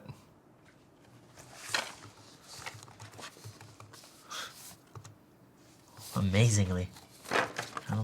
I don't think so, man. It's like you've always said. If you do things Jehovah's way, right? He'll help us. Yeah, come on, Brian. Don't forget that Jehovah is an interventionist God who helps his servants become debt-free if they try hard enough to serve him. Of course, he doesn't intervene when it comes to saving men, women and children from agonizing deaths due to wars, diseases and natural disasters, but at least by focusing on helping people of a certain religion financially, he's got his priorities straight. Hey, I gotta go. You've got everything that you need. I think it looks good, so I'm just gonna leave, okay? Oh, all right. Okay. Hey, Brian. Could you stick around for another minute? There's something I need to talk to you about. By the way, Joe, nice work with the changing wardrobe. It's nice to see that since joining God's one true religion, you've proven your spirituality by making adjustments to your choice of clothing. Gone are the jeans and untucked shirt. In is the tucked-in polo shirt and creased khaki slacks. I'm sure Jesus, who we all know was obsessed with appearance, would approve. Yeah, sure. Yeah, thanks.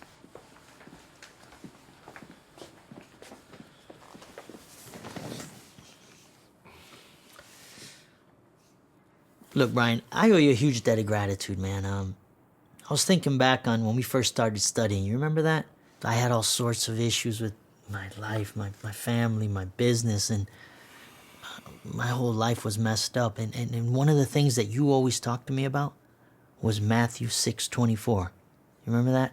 No one can serve two masters. You cannot slave for God and for riches. Who could forget the false dichotomy repeatedly presented in Watchtower propaganda, including JW broadcasting episodes, that if you're not slaving for God as Watchtower directs, you must be slaving for riches? I'm sorry, Joe. I'm not getting it. What are you trying to say? Well, I guess what I'm trying to say is I'm concerned about you. About me? Yes, about you and your family. And I'm not talking about financially, right? I'm talking about spiritually. I mean, you're the one who always taught me never to cave into other people's expectations of me.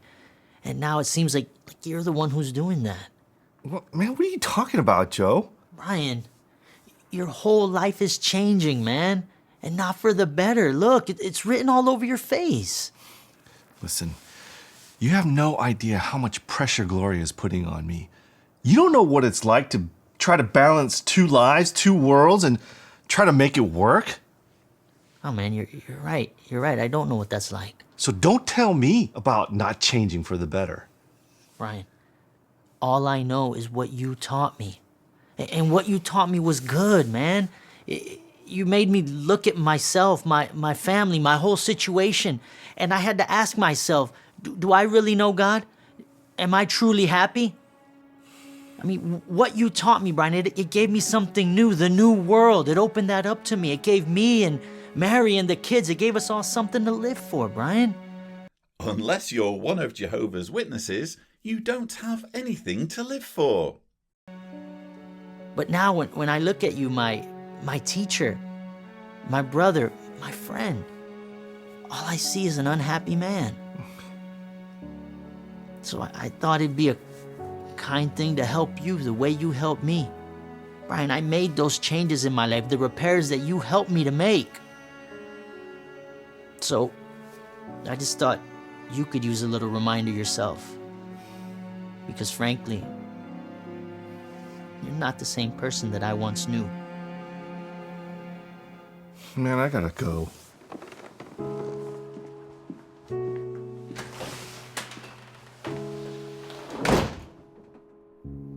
Thanks for listening. So that was part 2 of Remember the Wife of Lot, and I'll be dealing with the final part 3, in my rebuttal to the Sunday of the convention.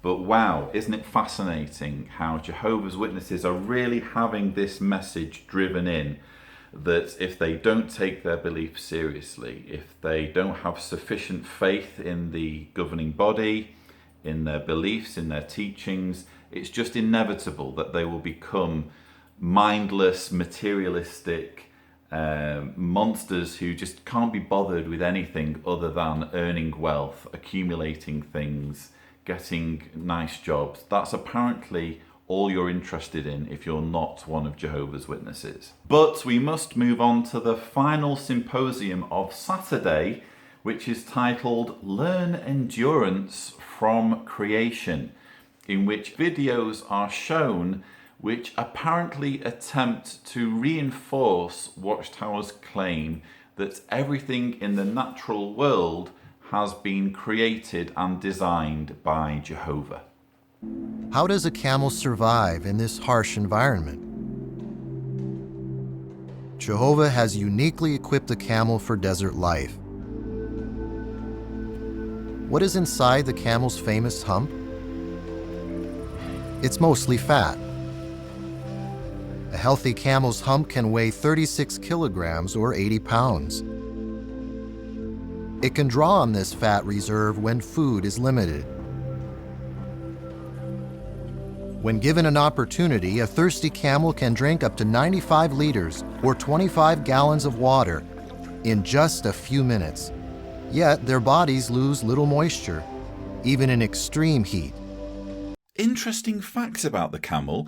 Did you know that camels were not domesticated and in widespread use as beasts of burden until after 1000 BCE, even though the Bible describes their use by Abraham, who supposedly lived sometime between 2018 and 1843 BCE. High in the mountains of North America, living conditions are unfavorable for most plants. Yet the bristlecone pine not only survives, but can thrive at some 3,000 meters or 10,000 feet above sea level. These remarkable trees can live for thousands of years. These remarkable trees are designed to make the most of a challenging environment. As a result, they are among the oldest living organisms on the planet.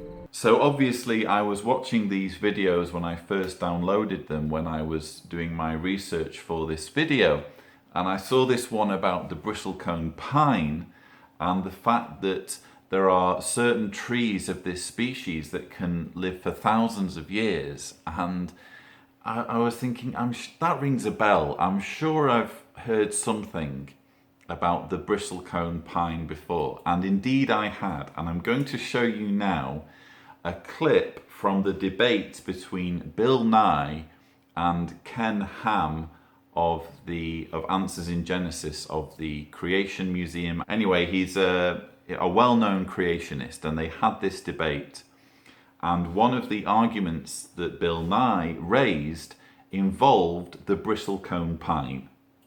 If we go to California, we find enormous stands of bristlecone pines. Some of them are over 6,000 years old, 6,800 years old. There's a famous tree in Sweden, Old Tycho, is 9,550 years old. How could these trees be there if there was an enormous flood just 4,000 years ago? You can try this yourself, everybody. I don't mean to be mean to trees, but get a sapling and put it underwater for a year. It will not survive in general, nor will its seeds. They just won't make it. So how could these trees be that old if the earth is only 4,000 years old? So yes, what a fantastic point. Bristlecone pines aren't an argument in favour of Watchtower theology if Watchtower theology believes, as it does, that less than 6,000 years ago there was a worldwide flood in which every square inch of land was inundated. The existence of these trees proves that that couldn't have happened, because trees do not survive for any long period of time underwater. So basically, thank you, Watchtower, for mentioning this species and thereby debunking your entire theology. Butterflies play a vital role in pollinating flowers. They also accomplish amazing feats of endurance. Each year in North America, as many as 300 million monarch butterflies complete a migration of some 4,000 kilometers, or 2,500 miles, from as far north as Canada to a forest in Mexico. Butterflies are also surprisingly resilient. Some butterflies have been observed feeding and flying with up to 70% of their wing surfaces missing. Butterflies may appear to be delicate and fragile, but these small creatures display remarkable endurance. Yes, butterflies are pretty awesome, but we're not being given any arguments or evidence proving that they're anything but the product of evolution by natural selection from a common ancestor, which is why we as humans share a percentage of our DNA with butterflies. Heck, we share 7% of our genes with E. coli. As its name suggests, most Arctic terns breed in the Earth's far northern regions, where they take advantage of the short Arctic summer to feed and raise chicks. But as winter approaches, they fly south to the Antarctic region, where they greet the arrival of summer in the southern hemisphere. When summer ends, they return to the Arctic, completing the longest known annual migration of any animal. What guides the Arctic tern to reach its destination? Scientists believe that the Arctic terns can sense the Earth's magnetic field and use it for orientation. But how they do this still remains a mystery. Interesting that scientists are trusted when it comes to Arctic terns and their use of the Earth's magnetic field to navigate, but they are completely ignored when the overwhelming majority of them tell us that all life forms on the planet are the product of evolution. Apparently, Watchtower only has use for scientists when they're not saying things they don't want to hear. Jehovah has given the Arctic tern an accurate means of guidance to complete its long journey. Though it's delightful to see the monotony of a convention broken up by some pleasing footage of the natural world, it's still worth noting that the evidence against evolution in these videos is conspicuous by its absence. Watchtower is literally just reeling off a list of plants and animals and hoping we will join them in concluding that all of these were designed, not just by any god, but by a God who requires us all to follow a bunch of guys in New York if we want to avoid imminent fiery destruction. The blacksmith lapwing, or plover, is found in Africa. It nests on the ground, often near water. Its choice of nest location can bring it in contact with much larger animals. When its nest is threatened, the lapwing sounds the alarm. Sometimes a lapwing will attempt to draw an intruder away from its nest. At other times, the bird will courageously stand its ground, spreading its wings and crying harshly. Lapwings have been known to attack humans and square off against elephants and buffalo, at times giving the larger animal a sharp strike with its beak. Jehovah gave the lapwing the instinctive courage to protect its young, enabling it to survive. Of course he did. Only Jehovah could have designed lapwings with the ability to make themselves a pain in the arse when protecting their young. It's not like there is any evolutionary advantage to young lapwings surviving long enough to procreate. Very little rain falls in the arid wilderness of Sinai. One of the few types of trees to grow here is the acacia. The wood of the acacia tree is dense, hard, and resistant to insects. Some types of acacia trees are protected by thick bark and long, sharp thorns.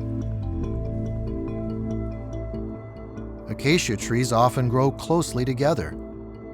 The branches of some acacias interlock together, forming dense canopies. Other acacias grow in tangled thickets. These natural defenses help the acacia tree to endure.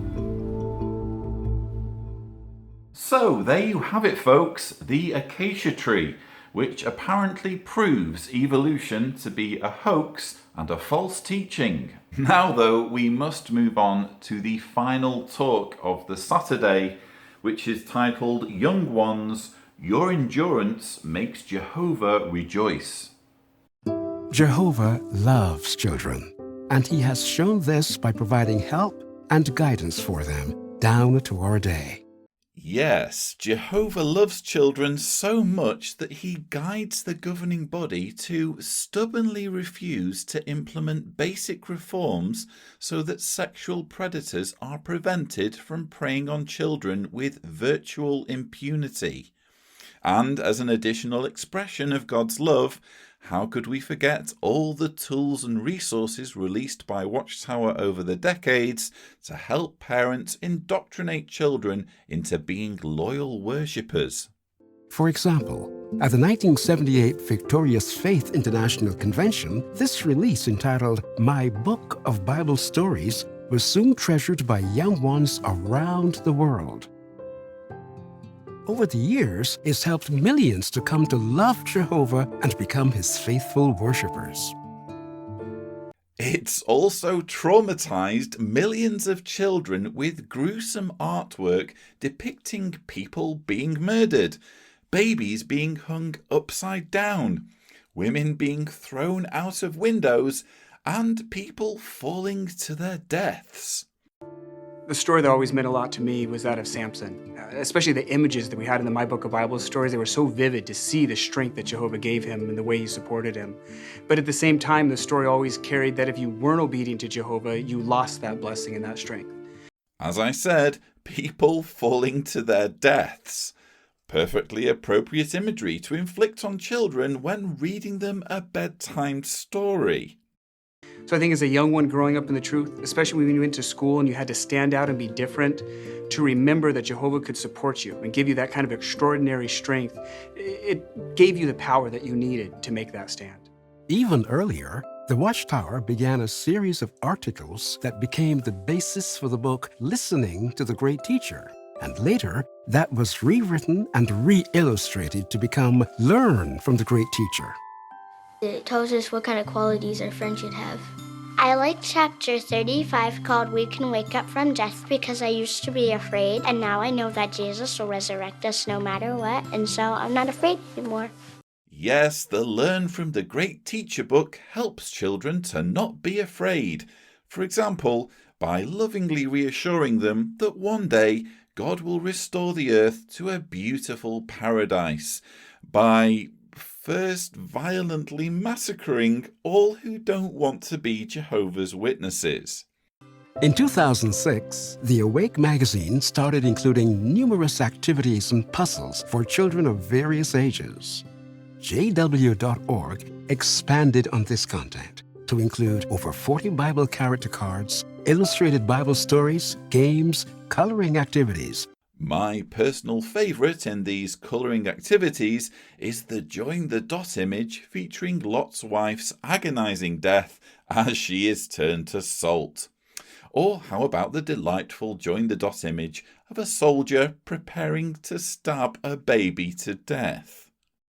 And 2 series entitled My Bible Lessons for Younger Children and Teach Your Children for those slightly older.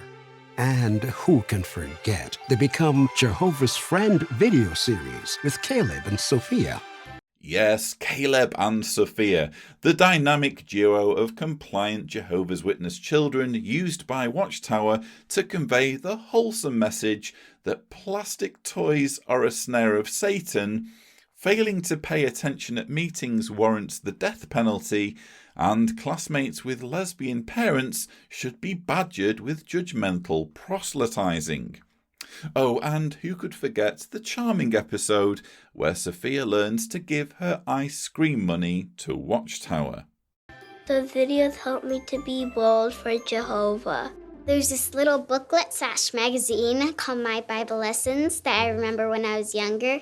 Things to be thankful about, like the paradise and what Jehovah gave us, and friends. Friends who will shun/treat you as though you're dead if you ever stop believing as they do. But what has Jehovah provided for tweens and teens? In the early 70s, articles were written to help those in this age group to cope with the challenges of becoming an adult. These later became the basis for the books Your Youth Getting the Best Out of It. An alternative title of which could have been Your Genitals, How Touching Them Can Make You Gay.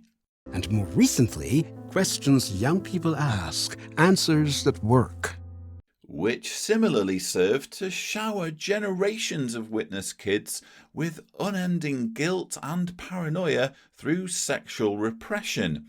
Not to mention reminding them that using their lives in service of Watchtower rather than pursuing personal achievement and self-betterment is the way forward. Add to that the ever-expanding online content, such as answers to 10 questions young people ask. I actually got this when I visited London Bethel a few months ago, and this brochure has long interested me because it has two sections toward the end. What should I know about sexual abuse? So it has a section on sexual abuse, and it also has, after that, a section, should I believe in evolution? So those are two of the 10 points that young people are asked to consider. The section on sexual abuse is just quite astonishing. Nowhere does it encourage victims of sexual abuse to go to the authorities. Instead, you have a section here called Telling Your Story, in which it describes it describes two girls, Annette and Natalie. It describes Annette going to speak to the elders. She says, I'm pretty sure Annette isn't a real person, by the way, but anyway, she says, I talked to a close friend and she urged me to speak with a couple of Christian elders in my congregation. I'm glad I did. They sat down with me on several occasions and told me exactly what I needed to hear, that what happened was not my fault. None of it was my fault. Again, I would encourage you to go back to what we've just heard in the talk about sex abuse in this convention, in which the onus was on parents to educate their children as regards sexual conduct. If sex abuse has nothing to do with the victim and it's not their fault, why include all of that counsel in the convention outline? So it mentions talking to elders, it mentions talking to parents, and it mentions talking to God in prayer. Those are the people that you need to talk to if you are a victim of sex abuse. Nowhere does it mention police or the authorities. And in section 9, should I believe in evolution? There's an interesting section. It says, why believe in God? And it says, the Bible encourages you to use your power of reason. That means your belief in God should not be based merely on emotion. I just feel that there must be a higher power. The influence of others. I live in a religious community. Or pressure. My parents raised me to believe in God. I had no choice. Instead, you should have sound reasons for your belief. I find it fascinating. I mean, I agree, of course, with all of that. You should have sound reasons for your belief. But especially when it comes to evolution, what are your sound reasons for refusing to accept that life evolved through natural selection, when the overwhelming consensus of scientists, of people who have dedicated their entire careers to understanding the universe and how it works, and biology and the laws that govern what we see around us, what's your basis for saying, I know better than them? I know better than all of these people that say that evolution is real purely because it doesn't fit in with my religious beliefs. That's what it all boils down to. And actually, if you're a Jehovah's Witness watching this, I would encourage you to just focus on this section about emotion, influence of others, pressure, and ask yourself honestly, do I believe what I believe because it's true and because I can prove it as being true, or purely because it's convenient and purely because that's just how I was raised? The video series, What Your Peers Say, as well as whiteboard animations and feature-length films designed to tackle serious and sometimes emotional subjects. When I was in middle school, I used to be bullied, and it was harsh. Once that video came out, I was just amazed. It felt like Jehovah was literally talking to me. The cartoon in question teaches witness children how to deal with bullies non-violently, which is quite a challenge given the fact that their beliefs do make them something of a magnet for schoolyard abuse. Speaking from personal experience, the requirement that witness children should treat school as their own personal territory and constant reminders that witness kids go to school to preach to their classmates as well as to learn hardly help them keep a low profile and focus on getting educated. Interestingly, in last year's survey of Jehovah's Witnesses on jwsurvey.org, out of 3,200 who claim to have attended school as children of Jehovah's Witnesses, 52.7% indicated that they had been bullied because of their beliefs. Yes, Jehovah loves young ones, and he continues to express that love with an abundance of wonderful gifts. And the latest of these gifts by which Jehovah demonstrates his love for young ones is a replacement to the My Book of Bible Stories titled Lessons You Can Learn from the Bible. People of all ages, but especially young ones, will enjoy this new 240-page book containing 103 lessons. The artwork is new and has been extensively researched, bringing the Bible to life and capturing the feelings of those depicted. Our hope is that all ages will enjoy this gift from our loving Father Jehovah as we all discover new lessons we can learn from the Bible. So yes, that's the new book, Lessons You Can Learn from the Bible. I don't have a hard copy yet, but I have looked at the PDF, and to be completely honest, from what I can gather, it's certainly an improvement on the My Book of Bible Stories. There's certainly less imagery in there that's completely inappropriate for children, as was the case with the 1978 version. They do seem to have really toned down on the violence and the gore that you see in the My Book of Bible Stories. But the main problem, of course, both with the My Book of Bible Stories and Lessons You Can Learn from the Bible, is that these are instruments of child indoctrination. They are designed to make children believe from the earliest of ages that the Bible is to be taken literally, that everything it says is literally the Word of God, and the accounts and narratives contained in the Bible are historically accurate, that they really did happen. And the more you research the Bible objectively and look into the work of scholars and see what's been discovered in terms of archaeology by people who, many of whom set out to prove the Bible to be true and nevertheless came back empty-handed, the more you look into all of that, the more you realize that it's wrong to train children to believe that these accounts really happened. And a great example of a parent doing just that will be shown in the final video that was shown to witnesses, or is being shown to witnesses, on the Saturday of the convention.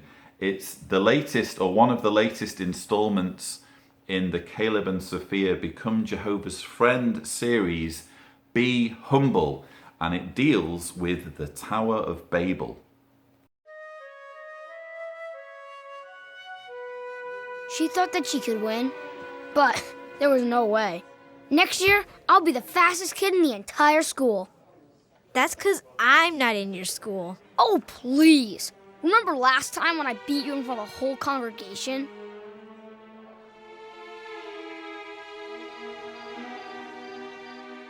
Caleb, do you remember this story?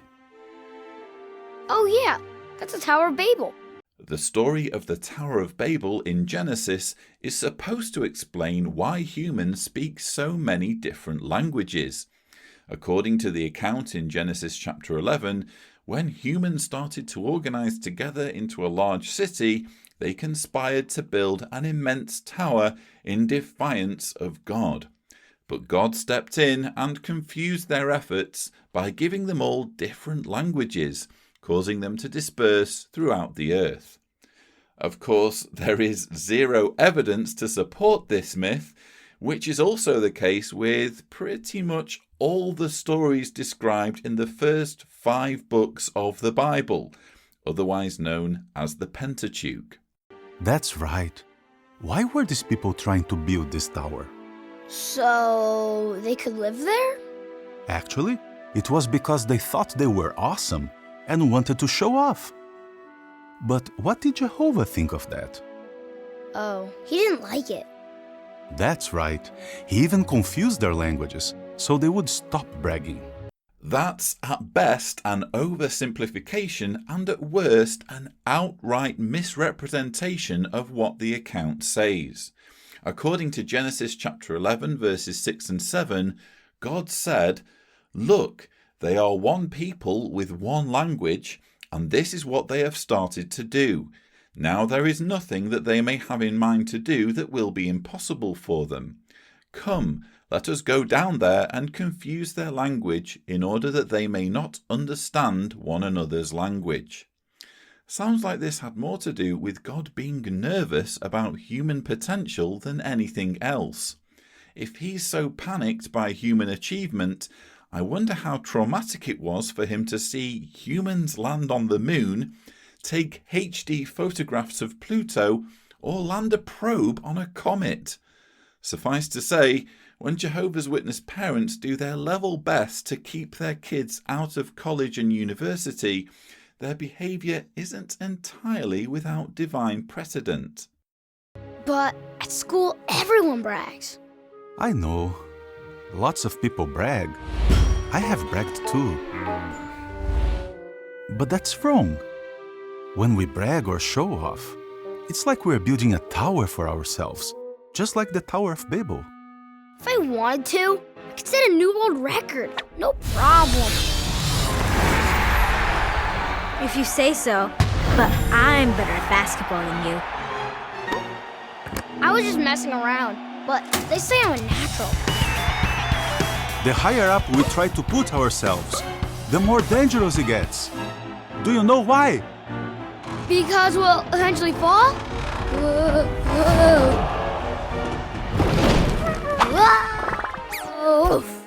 Yes.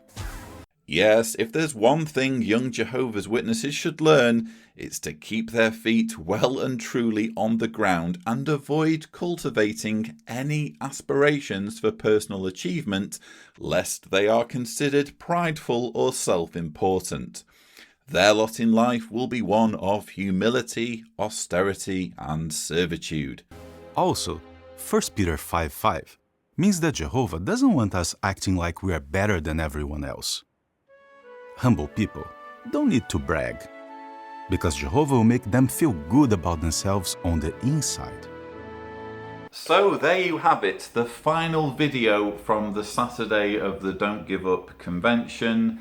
A Caleb and Sophia video reminding Jehovah's Witnesses, and specifically Jehovah's Witness children, of the need to be humble. There's only a certain group of men that get a free pass when it comes to not being humble, and that's the governing body. Everyone else must be humble, must know their place, and must basically recognize their authority. That's what being a Jehovah's Witness is all about.